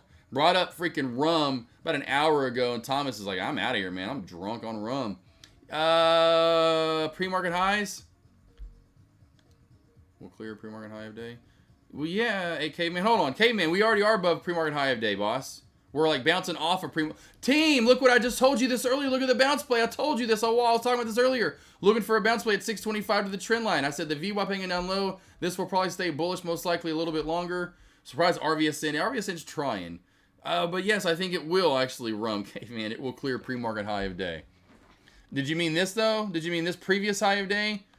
And yes, I think this has room at the 200. 200 SMA. These plays get magnetized to them, team. So Rum's 200 SMA is right at $7. That's a whole round number. I think $7, yeah, if I can talk. 100% the 200 SMA is about to hit. 100%. About to get hit. About to get hit. Zach Hopper, take a look on the SPY 48 call, contract 0 TTE. Let's see here. SPY. Oh, yeah, but for newer traders, boss. This is what I'm teaching for newer traders. Yeah. I'm just saying for newer traders, I would not trade the SPY 0 DTE after X amount of time for sure. Now, unless you know what you're doing, you will absolutely get walloped. What did I say? Head walloped? Whatever I just said. It definitely is going to mess you up. Trust me, I've only worked with too many traders to find out, unfortunately, the truth. Well, besides just knowing it and seeing it. Mama got it. Yes, DWAC right here, back on watch. So, NVVE, DWAC-atronius. Man, Jiminy Christmas there. And maybe is that what you meant, Caveman? Did you mean DWAC pre-market highs? Because that did hit 62 in pre-market, which is really crazy. But if you meant rum, I think rum is a magnet to $7 at that point. It's going to be really hard to get over 7.2 because then you go back to past chart history resistance, or support, I should say, which should be resistance now, is at $697 area. Got it. Good. And you did mean rum. I'm just making sure. Just making sure. Got it, Mambo. I was going to trade Amazon A55 and AMD where I got it, of course. Gotcha.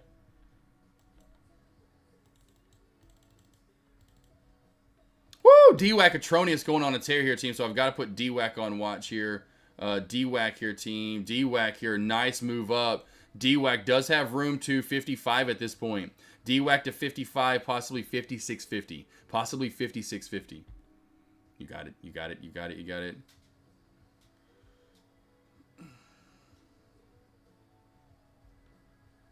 The Hustler, what's up, boss? Haven't seen you in a minute. Nice to see you in chat. Does ZWAC? Oh, it probably does have options. Yep. Spread's pretty nasty on it. Not much volume there, so be careful. But yeah, that is kind of funny looking. And then yeah, back to what Zach was saying. That's why he trades, because Zach, you're honest. Let's be honest. You're pretty experienced now with trading the SPY and the options, this, that, and the other. So that's why. Yeah, if it's like you, wouldn't hesitate saying, hey, do that. But with newer traders, you got to get super experienced to start trading, in my opinion. NVDAs or Teslas of the world, or opening bells, really, for the most part. Trading pre-market, trading 0 DTEs. What else is another real hard thing to do? Or just it took a while for me, and it would for most traders. Crap, I forgot. What would be another one? Oh, but it's hard. Some of those things are hard. Kid, I got that bounce on rum all from the chart that I missed. That's so funny. There you go. That's all right, though. Hey, past chart history there on rum. Boom. Or that was right. We were on rum. Duh. Right there. Beautiful, right? Boom, boom, boom. Beautiful. This is how I made first 2 years of my trading career, 2018, 2019 team. This is where I made most of my money on these bounce plays right there. Hell, what am I talking about? All of 2018 and 20. I mean, I say at least 95% of my trades was that right there. Waiting for it to break over high of day, come back down. Not usually the trend line. It helped when it was there. It helped me really say, hey, old resistance equals new support, like I talked about earlier. Then the trend line's there. Double whammy. 2 areas of support in the same area. Earlier, it was double whammy resistance, which again, look what it led to, which was the SPY. This is when I brought up double whammy resistance from the SPY. Not only do you have the VWAP resistance, like we talked about when we first started my lunch commentary, but then just a hair above it, you've got a sandwich. Old support equals new resistance. I am not surprised whatsoever, and I forgot who asked about it. I think it was Rooster. Rooster asked about it, maybe. Rooster, I forgot who asked about it, but someone, right when we first started, Finster helped him too. And it was like, yeah, you get over both of those areas, you will get a nice, good pop and squeeze. DWAC, again, room to that $55-ish area, team. DWAC to that $55 area or so, team. God,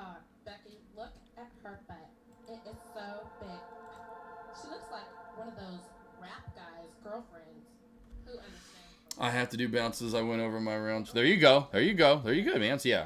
Good job. Good job, boss.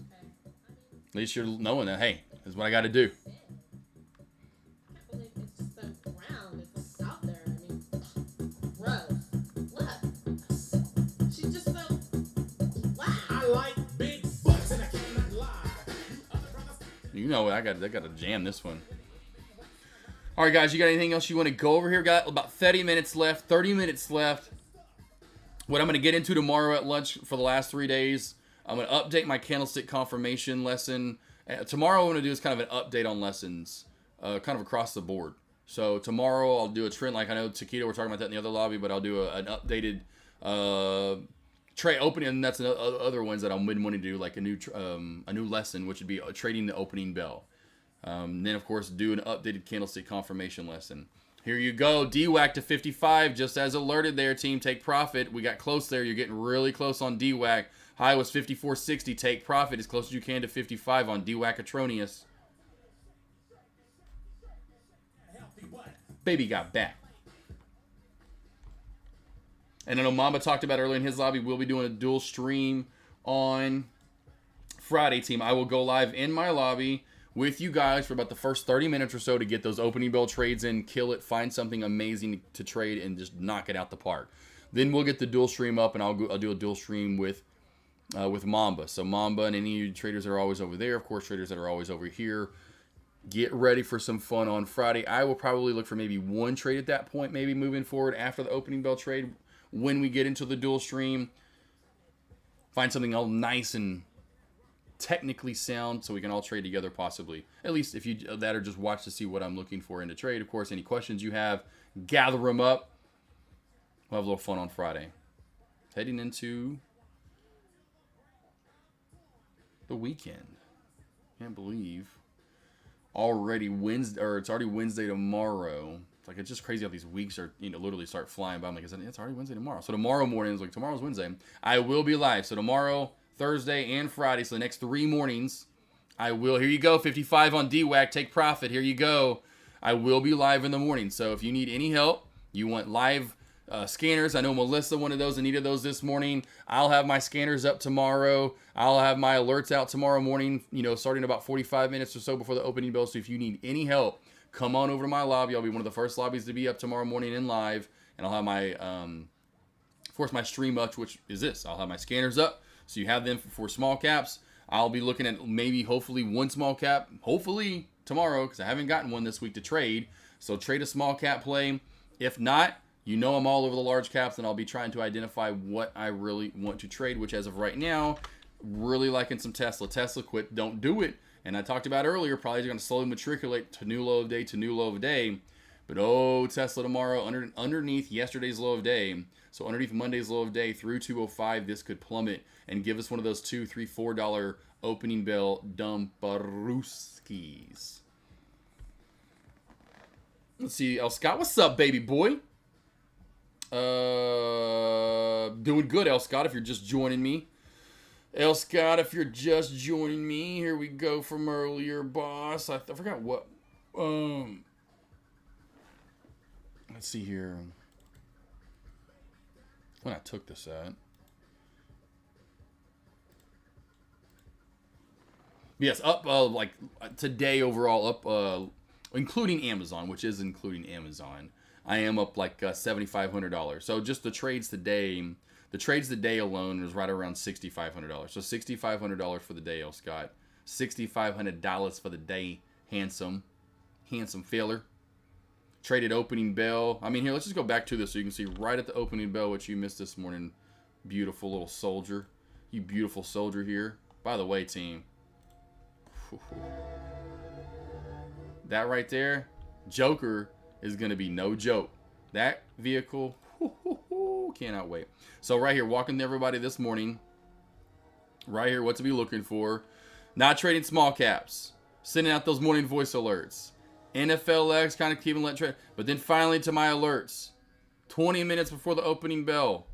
I am in love with NVDA under 595 and NFLX under 592.75. Well, I think we know how those played out. If you looked at them this morning, 595 cracked all the way down to 586. And then a whole $100 below it, NFLX cracked 492.75 and went all the way down to 486. Those were a money, literally, team. Of course, this is, so check this out. Up 58.3 so far this year on Thinkorswim, right? And then here we go, NFLX letting everyone, that's all I'm looking at. And everyone know, I'm trying to identify, letting every freaking soul in this chat know what I'm looking for at the opening bell so it's not mistaken. Again, before the opening bell, be ready. 2 minutes after the opening bell. Up 4K. Just we were banking, right? And then some more trades, and then eventually, boom. Boom. Boom. Beautiful, beautiful Tuesday. Beautiful Tuesday. Look at that, right at 55, team. Would have been a great short, actually, now coming back and looking at it. Look at the 55 reversal from DWAC. NVDA 55 reversal. Perfect. Yeah, RVSN, keep that one still on watch. Watching RVSN still. Yep, that's my one small cap play I'm still watching is RVSN. I still, like I said, still have my eye on this one, thinking it could be the best runner out of all the small caps for the day still. All these damn levels we have here.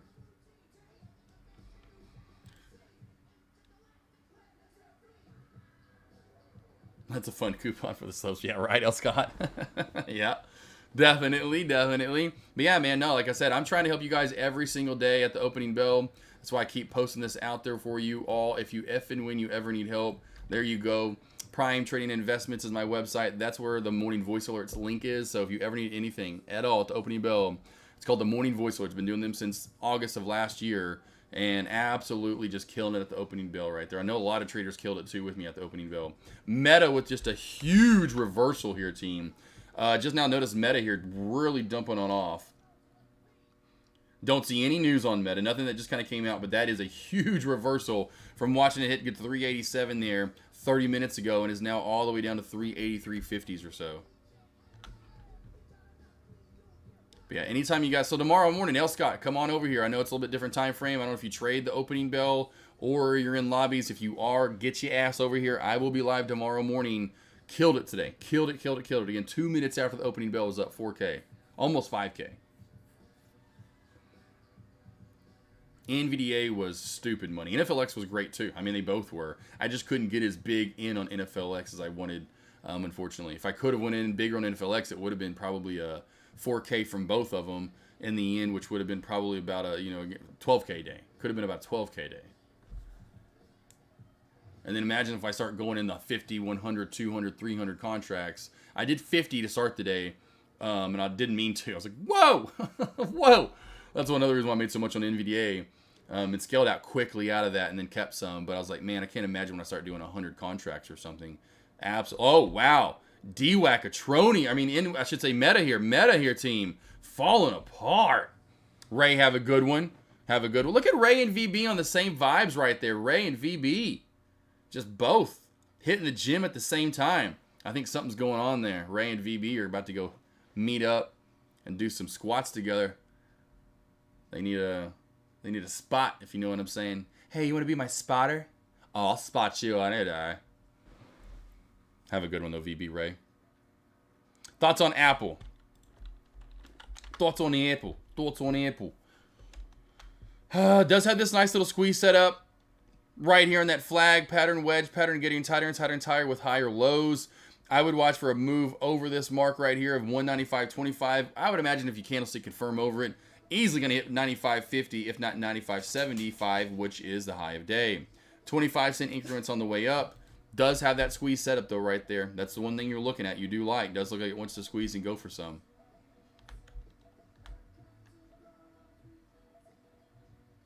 Over yesterday's high of day, too, right? So, that could get a squeeze and pop right there. DWAC, new high of day in market. Now back up through 55. DWAC, nonstop, can't stop, won't stop. DWAC here, team, rolling.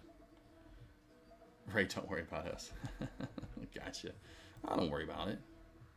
Oh, Finster, sorry, Meta. Okay, Meta. We'll go Meta. We'll do both.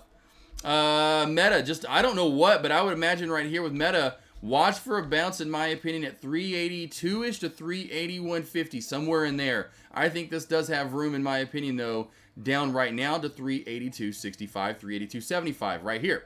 If we crack that mark, team, this is easily running down more to 382, 381.50. That's somewhere in there is where I'd look for a bounce play. It looks like it wants to go down more, in my opinion. This looks like it's a magnet to that, and just 5 minutes from now it should be there, maybe even less. Maybe even less.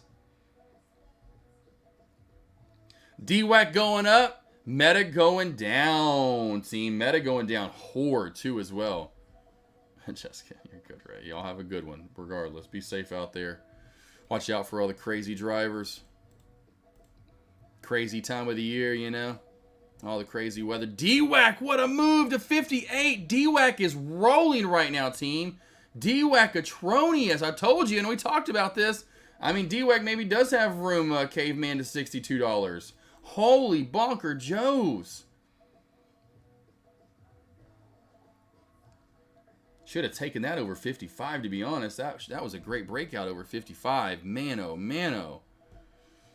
Drive Maniac, I have never traded options. Have been learning from you and enabled them do options trade on pre-market. Nope. And are you waiting? Yep, opening bell. Yeah, in opening bell, and we got lucky, man. Today we got lucky. NVDA and NFLX, like I was getting into the one-on-one, literally pulled it up right at the opening bell, and I'm like, or right before it. And because I remember this is what I said, and he laughed. And I was like, he's like, oh, how you doing? Or whatever he said. I was like, wanting the opening bell to open like right now, or wanting the opening wanting the opening bell to ring right now, so I could get into options because this was starting to crack, and NVDA was so damn close to doing it. I was like, no, don't do it yet. And so as soon as the opening bell rang and we cracked, I was instantaneously in. I mean, literally.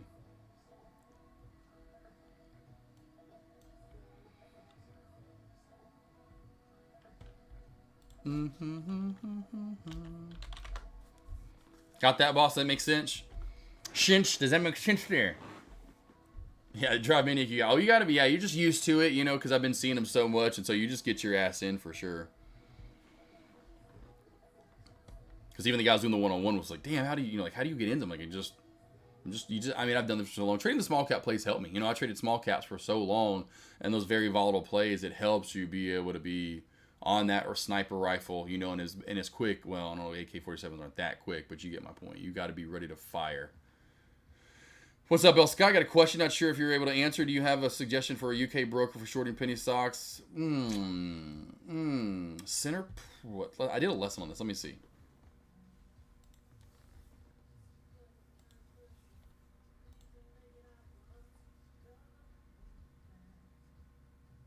Interactive Brokers. So IBKR, yeah. So Interactive Brokers is very global as well as probably best for international. That's going to be probably one of your best one is IBKR.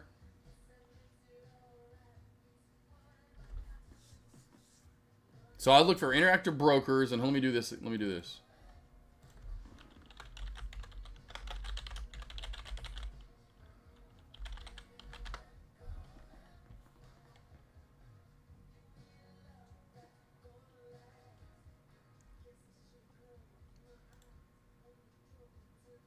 eToro's over there. I've heard of eToro before, so look into eToro.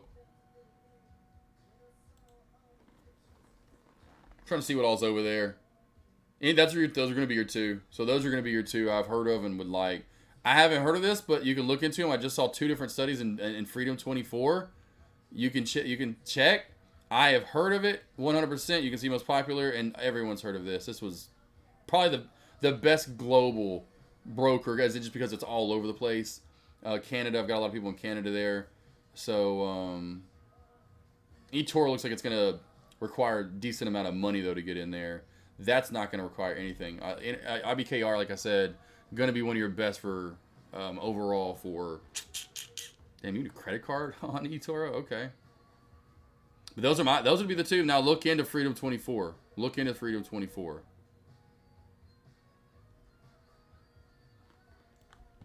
That's what I'd be looking at, though, boss. Those would be my two.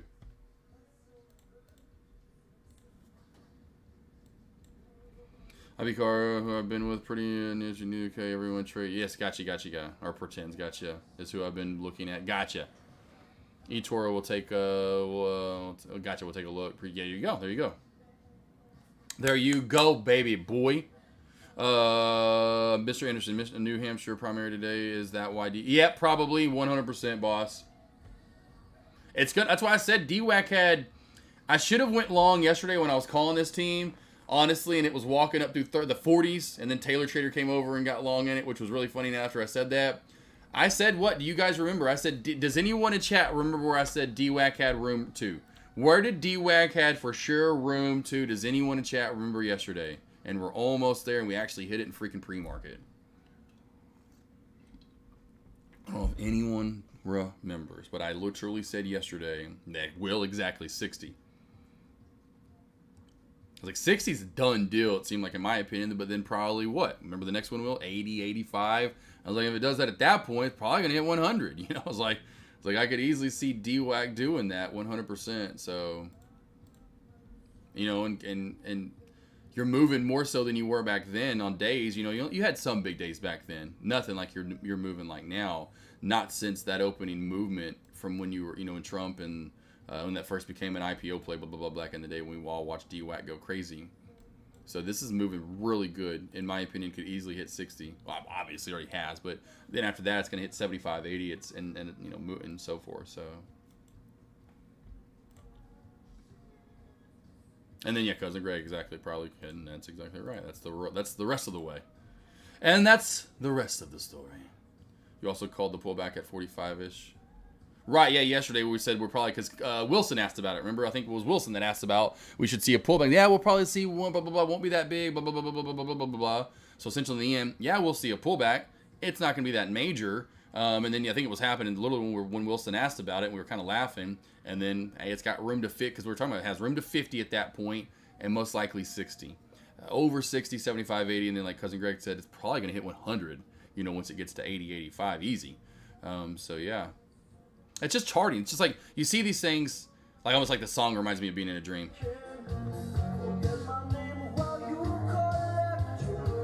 Got my dream sunglasses on. Anyway, but yeah, it's like, it's like, man, is this deja vu? Is this deja vu? And then you'll go back sometimes like myself going like, why didn't I go long? Like NVDA, you know, prime example. I mean, NVDA, I said 575, 600. That alert is literally still over my alerts tab from last Tuesday. Still saying 575 to 600 by end of run. Look where the hell look where it ran to. Hello, that was last Tuesday, the 16th. Right here. Here's the 16th team. We still ran 50 bucks, 40 bucks. You know, like, oh, why didn't I trust myself? And exactly what I said. I mean, I did trust myself, honestly. Obviously, is what I was being blatant about where I was going to, but. That's why the more I do this, the more that's where I will become even more of a little bit, you know, trust those areas and know, hey, I've seen this happen. I've seen it happen. I've seen it happen. Hey, guys, I'm going in long for the swing play. I know Taylor Trader's going short. I'm going long. This is going to hit 600. I'm going to hold on my 30 shares and maybe Trump wins tonight and we'll see. Oh, definitely, Mr. Anderson. That's why I would say DWAC. I could see DWAC after tonight into tomorrow. DWAC's at 6 is like hitting all my targets. You know, could see 65, then 7. I'm like, oh boy, why didn't I go long, you idiot? Could have went even just 100 shares and banked massively here. $10 move on 100 shares, you know, that's $1,000. I easily could have made $1,000 easily on DWAC if I would have went long yesterday. Got in when we were first talking about it to the pullback and got in there. I'm like, oh, I'm up $1,500 on 1,000 or even 100 shares. Like, oh, no. What's up, Rook? Love seeing you guys in chat.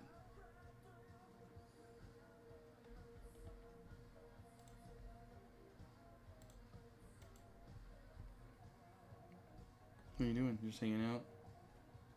I like how you just sit there and just kind of gaze off. Like, well, I wonder what you're thinking about. Like my lab, she's just straight chilling. I mean, look how she's just sitting back in this bed. I'll make it bigger. I thought maybe she didn't. Look how she's just chilling. What's up, boo? She's kind of like pushed back, you can tell. I'm just chilling. I'm like, she's just sitting there looking out to the, well, maybe looking out the windows, what she's looking at. Maybe. But then, of course, then just chilling, zoned out.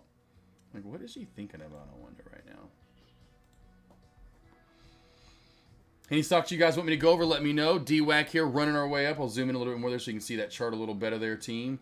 Any stocks here, team? Last 10 minutes of commentary tomorrow. Like I said, I'm going to recap and go over all the major lessons I think you guys need to know in a 2024 fashion. So tomorrow we're going to do at least 2 or 3 of those. Should take up about an hour, maybe 45 minutes of the time. I will record those. I will upload those into the video library.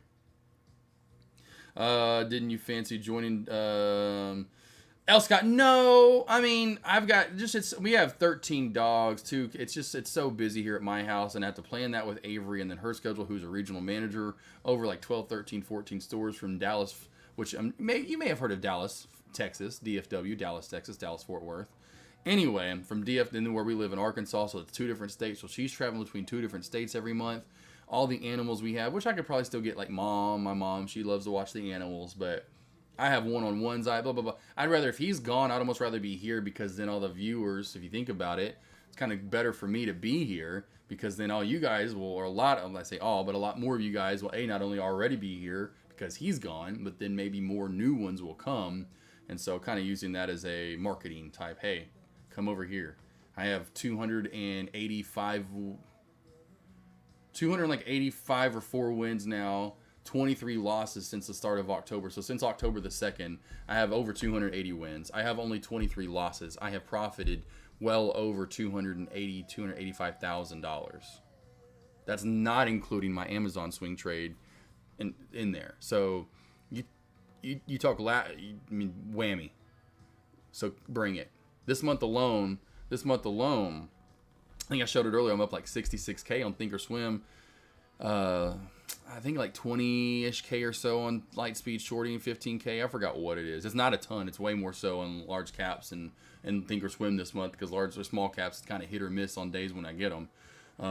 But yeah, you got it, Mr. Anderson. RVSN, but I'd love to, and I want to for one of them. What I wish he would do is an all streamers trip. So he says, hey, let's all go out there. Let's make posts. Let's make it this big social media thing where Caesar's out there, I'm out there, Kush is out there, J Trades is out, whatever, right? So we have and then it's plenty of room for all of us too. And then we go live every day out there. How badass would that be if we get a setup out there, and then every day we're going live, and you hear something like, you hear Deck and you see him and he's got a setup, but then you hear me going off in the background like, oh, AK, I'm like, yeah, let's go. And I'm on my stream, like with my computer and setup going live. And I think that'd be cool, super cool. And then so we do that, like we trade or whatever for like the first hour. Then we get together and do like a round table every day at lunch. I don't know. That's when I'd go. Let's go to RVSN real quickly for Cousin Greg. It's pretty much, that's what I thought. Kind of lolling out with volume right now, in my opinion. We have the resistance here right around that 770-ish mark or so. Old support, new resistance. Right at 770 with support. Below it at around 680. Underneath 680, the true support's right around $6, Cousin Greg. I think I could get one last pop for the day. One last pop could be in around, Cousin Greg. Do you like fun is going to keep going? Or yes, no. I think PHUN will do the same thing for the most part as DWAC, and will probably slowly move up. DWAC's your trade. I know you can afford more on PHUN. It sounds like Taquito. I know a lot of your alerts come from the sub $1 plays. Totally understand that. And if you can't get on shares on DWAC, it is what it is. You can't get a lot to really make a lot of profit. Totally got it. It's going to go up, but it's just not nearly as much. Or not nearly as consistent as it does. You can see this at 12:15 my time. We take off. Right here, look, we go to this. Did we take off at 12:15? Look, we did. Whammy, 12:15 we took off. Did it go up a lot? No, but it went up with it, right? And so you can see there's a clear-cut pattern of when one takes off, the other one takes off. When one starts dumping, it's usually DWAC's the leader. DWAC is going to be a leader. Like a zoo that's mad. No, well, not too bad, El Scott. It's just a lot going on. A lot to take care of. We've got a lot of responsibility. It would be like if we had 3, 4, 5 kids. It's like, it's kind of hard to leave the house, when you have that much going on there all day in, day out. Especially for me and doing the one-on-ones, the morning voice alerts, yada, yada, yada. Will NVDA tomorrow, we'll go short at opening bell. I don't know right now, Has Saturn. I don't know where we're at, Has Saturn. I don't know. It's hard for me to determine where NVDA closes at. I know with Tesla, because we're already at that area, I know I'm already kind of eyeing Tesla for that dump below the previous lows of days. NVDA is such in the middle of this chart. I couldn't tell you if it's shorter. I couldn't tell you yesterday that I was going to love 595 so much until I came in into this morning and said, well, 595, well, 595, well, 595, well, 590 mother and five. I was like, okay, you're showing your face. I know you're where you're at now, And so I'll know more so in pre-market where we're going to be trading tomorrow. That makes sense? I don't know. It's like almost I'm teleported back in time, and I really truly don't know what the weather's going to be like tomorrow. You know, it's like, okay, I have no idea what I'm going to run into if I go back to November the 2nd, 1873. But half Saturn, just like this morning, you know I got you, baby boy, tomorrow. Sounds like a job. Yeah, so she's a regional manager. She works for a holistic pet food store called Hollywood Feed. So Hollywood Feed. It's a beautiful, awesome, they're holistic. It's kind of like going to your top food. Like in America, we have Whole Foods, we have Sprouts. So kind of that high-end. All of this is pretty much made and shipped from the United States. They pretty much don't resource anything out of the United States. It's all holistic. Really good for your pets. High-end stuff. A little pricey, but it's much better. You don't have to feed your dogs as much. And now after they've done a buyout or two, if I'm not mistaken, we should be able to Google this.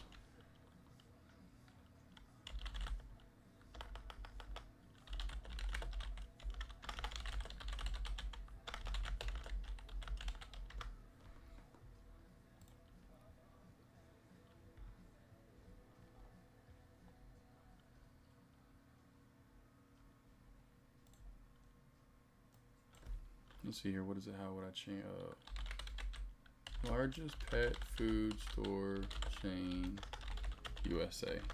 Let's see if they have an updated one. I don't know if they will. They probably don't. Oh, maybe they do. No, they probably still don't. They probably still don't. So here's what's badass. They do have the original list from a couple years ago. So here's a list from a couple years ago. Where's it at? I thought I just saw it. Oh, right here. Yeah. So I don't know why it's not showing right now. I guess I don't want to click yes. Why is it not showing me Hollywood Feed anymore? What? Where's the actual picture? That is hilarious. I don't know why it's not showing the picture. You have to like sign up for this company. It just was showing me a second ago before I went to them.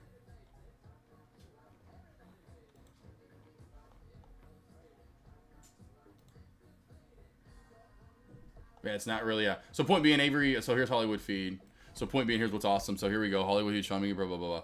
So went from 53 to 104 from that time frame. So they're like at 105, 110, but that's not showing it, but they bought out PetSense. So here we go. Here we go. So PetSense had 178 stores.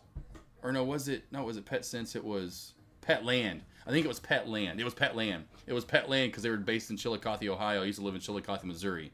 So Hollywood Feed bought Petland, and so now they literally are at, as you can see, you're at about 250 stores, and now are literally, I think number 4. Number 4, well, that's in the United States. Yeah, they're number 4 in the United States, yeah.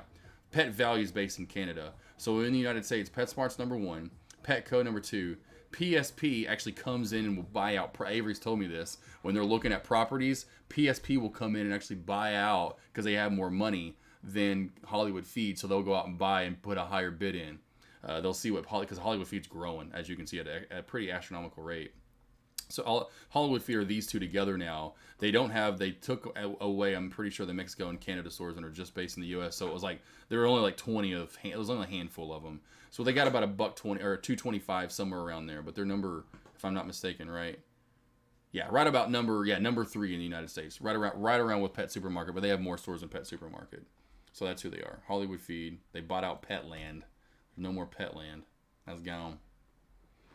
That's a goner. Sleep Works for Hollywood Feed. Cosmic Rays, thanks for the alerts again. Yes, yes, yes. Opening bell was fun. Ready to do it again tomorrow. Yes, yes, yes, yes, yes. You have a great day as well, Cosmic. You have a great day as well. For anyone who didn't know, AK is the GOAT, true and honest. I appreciate it, L. Scott. I am pretty honest, sometimes to a default. And you're like, TMI! AK, TMI! Stop! Shh. Like, stop, dude. Cat. Okay, cool. Cat. Oh, look at Bet still going. There we go. Bet's trying to place its. Well, okay, it is kind of choppy still, but it is new high of day. Thoughts on Cat? Oh, I thought this was Caterpillar.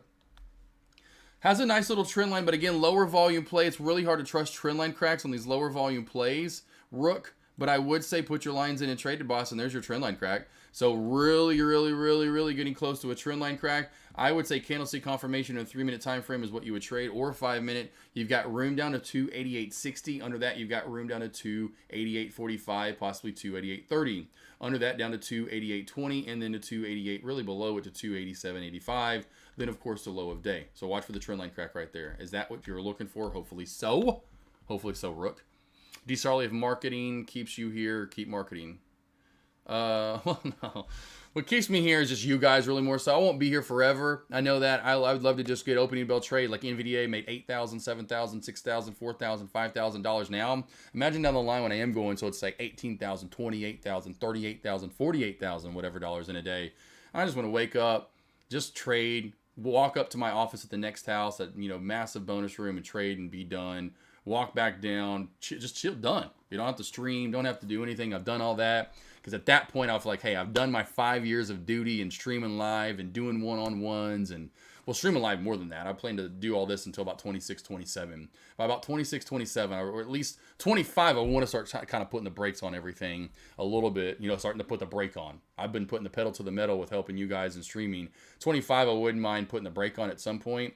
And then into 26, 27, and then be able to just wake up and trade at the opening bell and be done, and just be able to hang out with Avery and the pack and the dogs and the Ferrari and then, Joker. Well, I haven't came up with the true name for the Ferrari yet, but, go Jeeping and Thanos and trade tactician. Yes.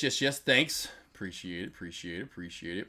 Were you the most correct? Were you the most correct on SPY roundtable prediction over everyone? Yeah, well, yeah. Jay Chan. Now, here's the one caveat.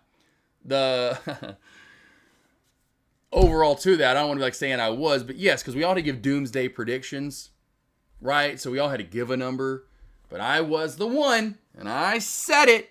That do not be surprised if this goes up and kept going up, and that we are at lows. Like we will not see any lower ever again. That was it. No one else said that. I love Alex Vaughn and, my babies and Cushes of the world and even Sean's.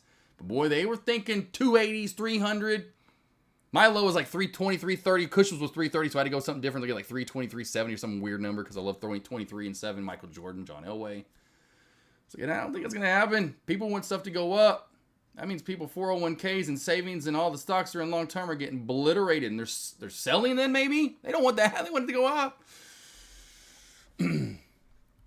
DWAC perfect short. DWAC Atronius, you're coming back on down. King Kong, love to see you too. L. Scott, you got it, baby boy. Trade tactician, yes, have you out. Charting levels for large gap. Do you use 5-day, 15-day, 15-minute. 15-day, 15-minute, Jay. 15-day, 15-minute, Jay. So right here is what I typically go to each and every day. Where's it at? There it is. Bam. Damn it, you idiot, AK. I think I'm still in it. I am. I am. So I always go over to this right here, the 15-day, 15-minute. Now, if I have to go through levels that I haven't seen in a while, like, and I'm like, just say I'm below 465, and we haven't been below 465 in a while, I'm going to come over here, my bad. I'm going to come over here and go to the 4-hour. And go to the 4-hour and break under, like, damn, I haven't been under here in a while. Because it's not only going to give me high of day, low of day, but it's going to give me in close, open, blah, blah, blah, blah, like the daily will. But it gives me a little bit more insight than that. And I know a lot of big dogs, institutes, this, that, and the other, they're using the 4-hour because they're in it for long term. They're not day trading it like we are. They're in it for longer moves. So when those levels break on 4-hour, geez, watch out. You got it, Rook. Got it, Rook. Got it, Rook. Thanks, D. Sarley. Got to hit the gym and the coffee shop. Look at you, coffee shop, and take my. There you go, D. Sarley. Love it, man. Keeping it busy. The kid on the kids, right? 25 is an right, King Kong. Right, 100%. I think I have the energy of a 25-year-old, or kind of represent maybe a 25-year-old at times. 25 on age though. I think he means yes, but 25. Y'all know 2025 for sure. Yeah, 2025 for sure. Been streaming live since 2020. Been doing the one-on-one since 2021. So this is my third full year of doing about almost 3 full years of doing. I should say March is my 3-year anniversary of doing one-on-ones with traders, and then streaming live. This essentially late spring into summer will be my 5th, right? 21, 22, 5-year anniversary, right? So 5 or 4. 21, 22, 23. That's 4-year anniversary. So yeah, that's what makes sense. 3 and 4. So yeah, I want to do it at least into 2025, maybe 26 into 27. But like I said, 25 starting to put the brakes down. The goal is to kind of get to doing one-on-ones here and there when you guys still need them, especially, you know, allow them, have some like in the morning like I still do. I just love trading and just waking up and doing my own thing. But I want to stream live is my point. I want to get up, stream live with you guys. That's kind of the goal moving forward. I want to get with Deck and then talk about pay and how much I get paid for streaming again. And then me going live more. Will I get paid more? We'll see. You know, I don't want to stream live more. I'm not going to get paid live for more time in here when I could be doing one-on-ones or just chilling and doing my own thing. So want to see if like, hey, if I go live more, will I get paid a little bit more for it? I mean, I've got the viewership in my opinion for the little, you know, pay increase. But I love, and what my plan is moving forward for the rest of this year, stream live Tuesday, Wednesday, Thursday, Friday with you guys in the morning. Still do lunch, as I have been doing. And then, so you have me Tuesday through Friday. Next year, keep that going, but every other week, do a full week with you guys. So in 2025, again, talk to Deck and say, hey, I'd like to stream. You know, I want to stream 5 days a week. I mean, I want to, but again, I want to be, you know, compensated kind of for it. And then every other week in 2025, morning sessions will be available. So they'll be available every other week. So like say this week I'm 5 straight days in a row with you guys, but next week I'll be Tuesday through Friday. The week after, Monday through Friday. The week after, Tuesday through, right? And so go back and forth until we're kind of maybe into 2026. I pull back from both of those to where maybe I just do one-on-ones once a week in the afternoons, maybe twice, either 1 or 2 days out of the week. I do them in the afternoon. And then maybe once a month, you know, where I do them, but very few, far between in 2026. And then still stream live with you guys, essentially 5 days a week. But that may be the last year I stream live is in 2026. House will be built full. Obviously, everything's done at that point fully at the end of that year, obviously. And I'm already looking forward to that, you know, by next year, because we're not going to build now until next year, which is fine. But you get my point. So that's why 2026... we're all moved in. We're all set in stone there. Have an AK&R in 2026. You know, I have a couple of AK&Rs that I've been teasing in 2026 where you guys come on out and have some fun, learn from me in person. At that point, I should be that much better of a trader and even be more of a comedy or, you know, something that you guys want to come see. You know, like, oh, that's a destination. I want to definitely go. I know it's in Arkansas, but damn, I got to go see that palace, that's 6 acres, and learn from AK. He's the man, right? And then 2027... pretty much be about done and just be able to make 10, 15, well, should be able to make 10, 15K almost per, you know, a day. And at that point, you know, I'm just going to be, hey, that's good enough. I love the side incomes. They are nice. I know. I love helping you guys. But at some point, I want to finally throw the anchor down and be like, hey, I want to go to Bahamas this week. Let's go, baby. Hey, baby, we have not been to Europe yet. Let's go for a month, you know, or something, you know, so. That makes sense? Oh, nice pop. Then hopefully that's okay with you guys. Hopefully like that makes sense. I'm like telling you guys my schedule and my kind of like goals already, so you guys know what to be looking forward to. Yep, Cousin Greg, I am watching RVSN. Be careful trading that. The rest of the day did go up right back down. Let's see, J-Web, I bet you could get 10 or so of us to go live with every morning and get paid a lot. Let's see here. Yep. Oh, yeah. And I might do that. You know, maybe I'll do that where maybe I'll leave, you know, I know again, because again, kind of going to Deck. So maybe eventually it's one of those things where I do leave and say, hey, you know, I love being here. That is one thing. It sucks. I do love being here. But it could be one of those things where eventually I do leave and say, hey, I mean, I've already got 510 people signed up for the, you know, the morning voice alerts. And so the more that goes down, you know, maybe by the end of this year and into 2025, I've got 200 plus people. I've like now I'm already got 400 or 500 people kind of starting to come back over here daily, at least in the 200 to 300s almost daily. Of course, Deck's gone. It's up to the 400 or 500s, but maybe that becomes a daily thing where I've got 400, 500, 600. I'm a paid stream with that much. So a lot of people are starting to come over here, you know, eventually just say, hey, like Sean, I love you and all, but I could easily probably get, you know, 100, 150 people over, you know, and do my own thing, you know, charge X amount or whatever. But yeah, I'm not really worried about that because me and my goal in my head, like I've been saying, I should be able to make 10, 15K a day. If I'm making 10, 15K a day, I love that extra income and stream and all. But if I'm making 10, 15K a day, I am not, y'all know me as a trader, I am not that greedy. Let's just say this, like I do take time off. Let's just say I do take some time off. And I only trade, like most years, I trade about 200 days a year. I think it was like 250, but say I only get 200. I think most years it's 220 to 225. let's just say I still do that. I average about 220 trading days a year after vacation and having fun and taking off.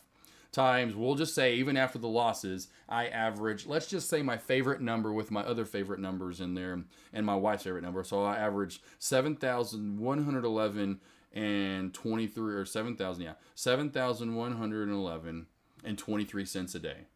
7,111, 23 cents a day, and I average 220 trading days a year. That is $1.5 million. Yep, good to go. Good to go. Good to go. Good to go. Good to go. You know, then if I ever get to that point where I'm at 15K a day times 220, that's 3.3 mil.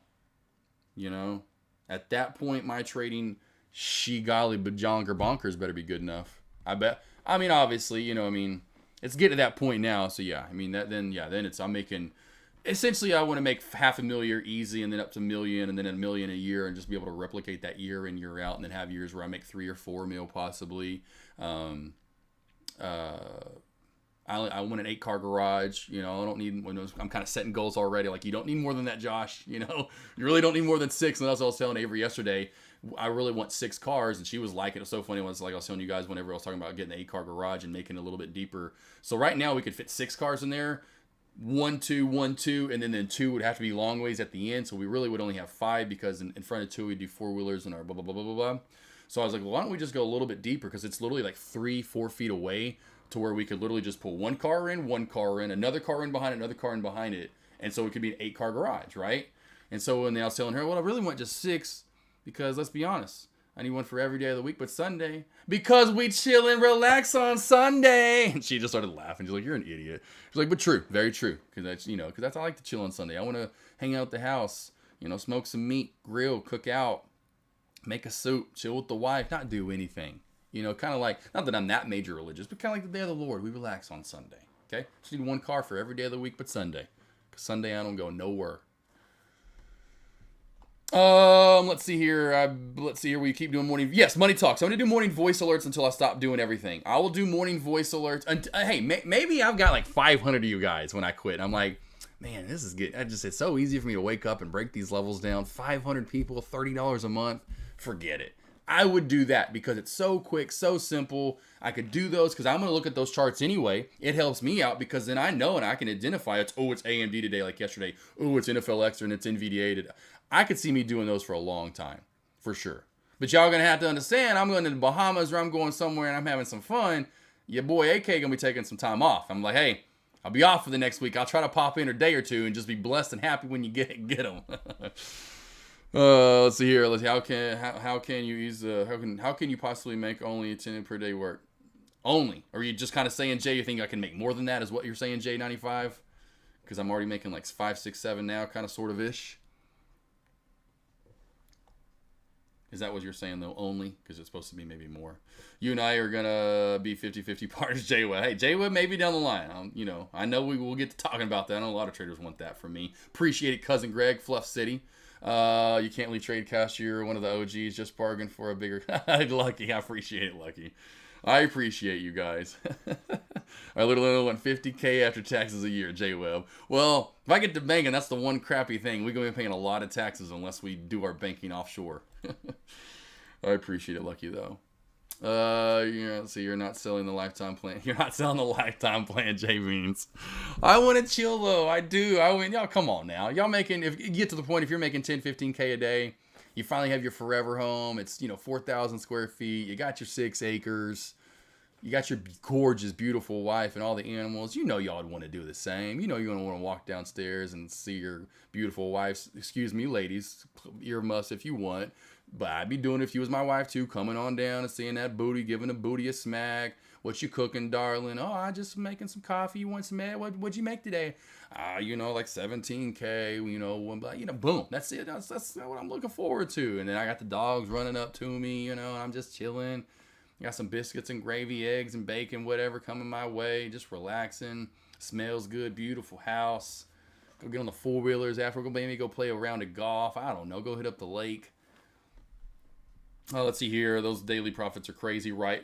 we're getting there. We're getting there with L. Scott. But I'm just saying how, well, I mean, again, once I get through this year, I'll have more of an idea of it. But after 2022, and then really after because 2022 was a hard year for a lot of traders, and it was a really good year for me. And then last year, I had my best year by far ever. And the momentum and the pace that I've kind of set already into this year, it's kind of like, whoa, we'll see. You know, I'm always kind of like, pump the brakes, Josh. You're still just Josh. You're still just Josh. You know, you're just you. You know, so it's still kind of new and fresh, but we get through the rest of this year, and I'm still at this same pace, 90% win rate still continuously since 2020. You know, it's kind of just like I don't think there is any stopping at this point. And how can it not be, right? 10, 15, 20K days if I was going big enough. We were looking at swing trading with larger amounts of, oh yeah, for sure. I want to do that already before the end of the year. End of this year and the next year, I've already talked about that. Where I found trades, and I would love to get into swing trading. I mean, NVDA, I called this out. I called NVDA out. I said 525. The day it hit 525, I said 525. And that day, that Monday, if I'm not mistaken, that was a Monday or Tuesday, whatever that was a Monday. I said it's got room to it will hit 550 by week's end. I said it would hit 550 by week's end. It literally hit 550 by week's end, and that's when I then readjusted and said, okay, 575, 600. And I stated that all through that week, through the next week. I could have made monster amount of money on that swing. I just didn't trade it. I just day traded it, and so I'll get to that point. Money talks, actually cool. L. Scott in the UK, the average daily salary is $1, which is about $160. You can only imagine how good it feels. Oh, right, yeah, L. Scott, right. Oh, I feel you, man. I feel you, L. Scott, 100%. And that's where I'm at already, where the days even I make, just a few $100s, even $1,000, $2,000, whatever it might be. I'm like, man, the days I used to work my freaking ass off to maybe make $200, $300, or work my ass off for the full week, and my full week after all the jobs I had, it's $700, $800, maybe $1,000. And I'm like, wow, felt like I was banking back then. But I'm like, rubbing my feet, man, I'm sore. A lot of work on those feet, Now I'm like, back kind of hurts a little bit. I maybe look in a new chair. I don't know. It's completely different. I'm just pressing a button over here, really complaining about first world problems, as I was told yesterday by Will. A good thing you're going to the Bahamas for vacation. It's the offshore banking. Yeah, Jay Chan. Now you know why your boy's going down there, huh? Now you know. Your boy knows where to get. I'm just kidding.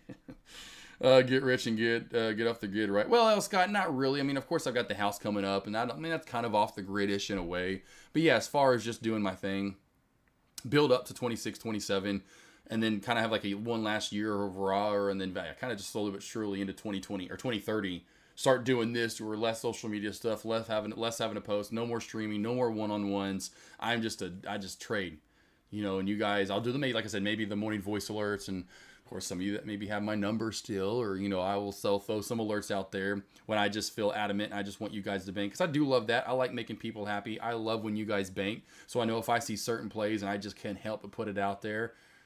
I mean, well, I'm a human. Who doesn't love to go, hey, I was right. Like, I called it. It's a great feeling. And then on top of the fact, I'm like, I know a lot of people probably made some money with that, which is really cool. What's up, Jimbo? Mr. Mike. I'll just call you Mr. Mike. Yo, AK, I've been a little bit absent. Yes, how is your main strategy makeup? Let's see, the past 4 months still. Yep, shelf crack. And so the main thing is doing opening bell trades. So like NVDA right here, boss. NVDA. And again, how earlier to a tune of here's what I was up earlier on the day. And then here again is what I'm up overall for the year, literally in this month alone, is because I'm finding these major opening bell trades where I'm up $4,000 or $5,000. Just boom. I don't know what different languages I was speaking there, but yes, everything I was doing before, but now really opening up the can of whoop ass. But point being, really opening up a new trading strategy and style and getting these opening bell trades, because this is really where the momentum has gone to in large cap plays since about late October. And again, I know you've been a little bit absent, but I did a trade every alert challenge that started October the 2nd. So I'm going to trade way more. You guys are like, hey, take more of your alerts. Okay, you stop trading 2-3 times a day. All these alerts, you blah, blah, blah. You make so much. I'm like, all right, let's do it. Because I do want to start making more. I do want a Ferrari. I do want my M3 competition, right? So here's some cars, Jimbo, by the way. I'm working on getting to, by the way, team, right here. So I'm in the works of getting this beautiful monster of a vehicle, and I can't just show the inside or outside. I got to show the inside of this bad mamma jamma. Oh, good golly almighty. So looking to get that. And then here recently, looking to get this beautiful girl coming up soon as well. And we got Joker coming on up. So, you know what? If I want on my rides, I love cars so damn much, I better start doing it. So from October the 2nd moving forward to the Trade Every Alert Challenge, by at this point, I'm at about 85 wins, 23 losses. Do the math on that real quickly, team. What is that? I have not checked in quite a bit. We'll go 285 plus 23 is 308. So we'll go 285 divided by 308. 92 and a half. 92 and a point, 0.925 is the win percentage right there, okay? There's that. Secondly, I forgot how much I'm up now. 280K, 285K since then. Bro, I'm all aboard right now. We're bringing the super duper heat. We're going super duper Saiyan, okay? So yes, sir, everything. But that's where I'm really getting extra monies right there. Charting levels on small cap. Do you use 5 day, 5 minute, 1 day, 5 minute? So Jay, real quickly, I'm about to be done here because I do have one-on-ones coming up. When RVSN kind of pops up out of nowhere, let's go back to say, when did RVSN pop up? Oh, today. You do have some movement, so you can go. I would go 5 day, 3 minute. I would go with the 5 day, 3 minute chart, or maybe even a 5 day, 5 minute. I chart the 1 minute only in the day of. The day of for small caps. If you're going back days, you need to be in a 3 or 5.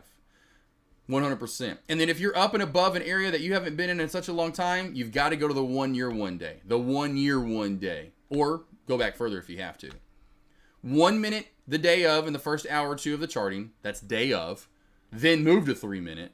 If you're going back, go 5 days, go 3 or 5 minute and chart with that. Oh, L. Scott, 100%. I say the same thing. L. Scott, anyone that's been in investing or any of that's been in that side of the business, I can't tell you how much they've said that. I get to drive Joker when you get it, by the way, Finster. Finster. No, Finster, not at all. All that smack you talk about my M series and my M comps. I know I know you love them though. But you're always trying to be like, oh, AMG. I'm like, those are cute, okay? Those are cute. But you know there ain't no AMG that's got that right. I'm just kidding. There are some nice ones, but I love the M comps. M comps are just so dope. Yes, I'll let you drive it. Maybe. Those are my babies, team. Like, those are my babies. Absolute babies. Saint, appreciate it, boss. Appreciate it, Saint. Appreciate it, Saint. Finster, we chat on Instagram, so I was giving him a hard time. He's a big AMG guy, has one. Beautiful ride. But yes, I'm a big BMW guy, so, you know, it's kind of back and forth with us Germans, you know, AMGs and M competitions. All right, team, I'm out. Got to head out for the rest of the day. I'm about to shut the stream down. Again, if you need any help in pre-market, again, Jimbo, I've been doing these since October. What's it called, AMG? Yes, right, Jay. You know it. Jay, I love that, dude. I love that, Jay. I'm going to have to look into that for sure. I like that. I love it. But if you need any help with opening bell, I've been doing these since August. Jimbo trades. I don't know if you were around when I started doing those. Morning voice alerts. I'm breaking down small cap plays and large cap plays so you can essentially get a feel of what to expect for that day. Working you up through levels, high of day, low of day. Then I'm letting you know what I'm really looking to trade and really honing in and breaking those down even more so you know where to be looking for, what to be looking for, reversals, that sort of thing. Or maybe shying you away from certain trades and saying, hey, this doesn't look so great. I wouldn't probably trade this today. I'm not looking at it, and there's the reasons why. So if you ever need any help, team, not only in pre-market at the opening bell, and these levels are great for the rest of the day, I would say about around half the time I'm nailing high and low of day. So these are pre-market calls where I feel like we're going to have high and low of day, and I usually call them out pretty spot on. Got to go take some anti-pressing about Morik. No Morik. Oh, no.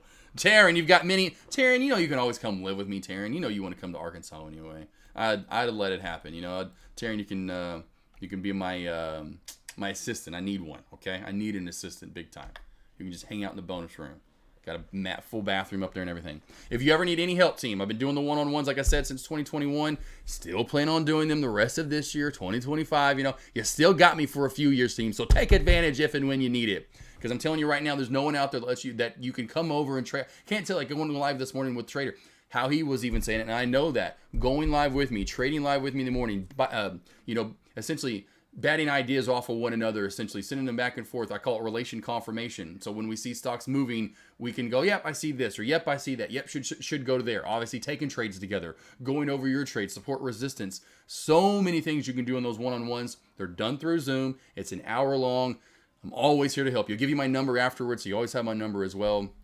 So team, I told you, right? And Cousin Greg as well for the morning voice alerts. Lost boys, lost girls. Let's pray a little. Oh, here we go.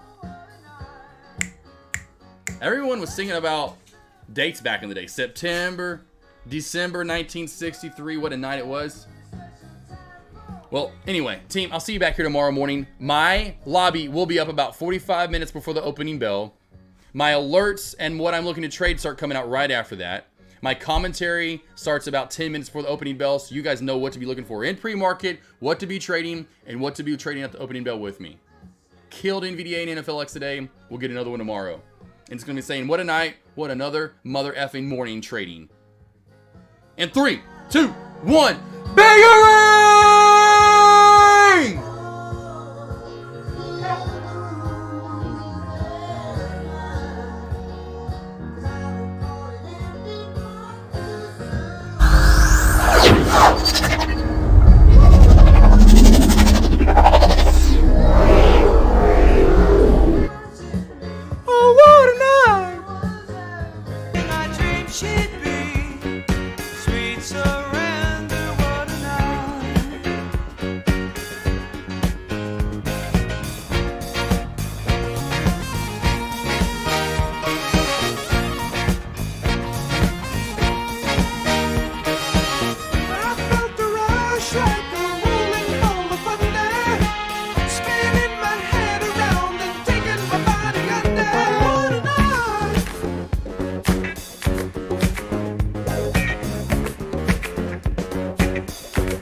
Oh no!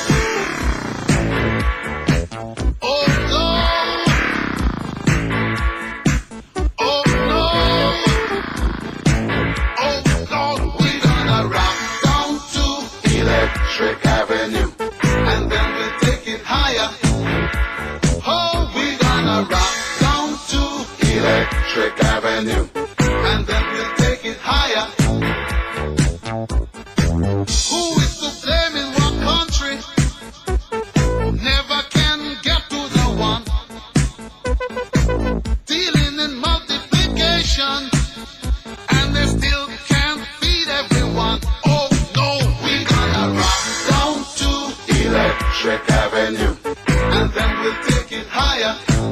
Oh no, we're gonna rock down to Electric Avenue. And then we'll take it higher. Out in the street. Out in the street. Out in the playground. In the dark side of town. Oh, we're gonna rock down to Electric Avenue. And then we'll take it higher. Hey, we're gonna rock down to Electric Avenue. Oh, yeah. Rock it in the daytime. Electric Avenue. Rock it in the night. Take it higher. Electric Avenue. Rock it in my yard. Electric Avenue.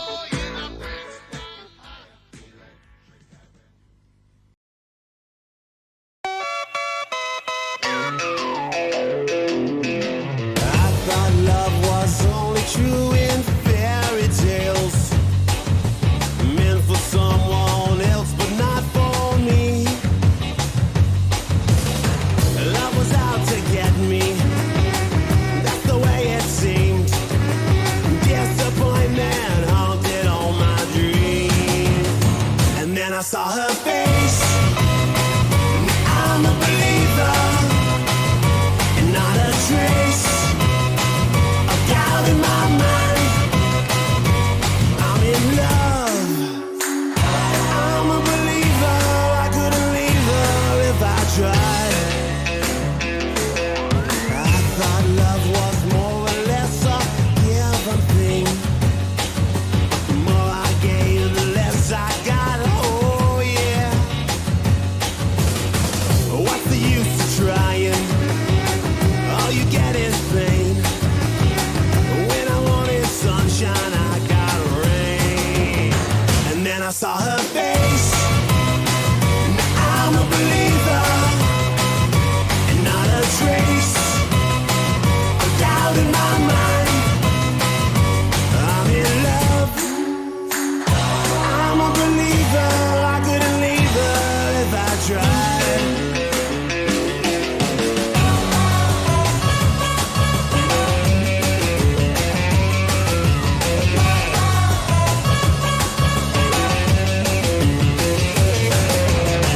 What's the use of trying? All you get is pain. When I wanted sunshine, I got rain. And then I saw her face. Now I'm a believer, and not a trace of doubt in my mind. I'm in love. I'm a believer. I couldn't leave her if I tried. Then I saw her face. Now I'm a believer, not a trace of doubt in my mind. Now I'm a believer, yeah, yeah, yeah, yeah, yeah, yeah. Now I'm a believer. Now I saw her face. Now I'm a believer. Dropped your keys back there. Oh, thanks. Hey, wait a minute. Aren't you Steve from Smash Mouth? Yeah, I am. Really? Yeah. Do you think I could get your number or something? I gotta go. I'm sorry. Thanks. Wait, please? I love you.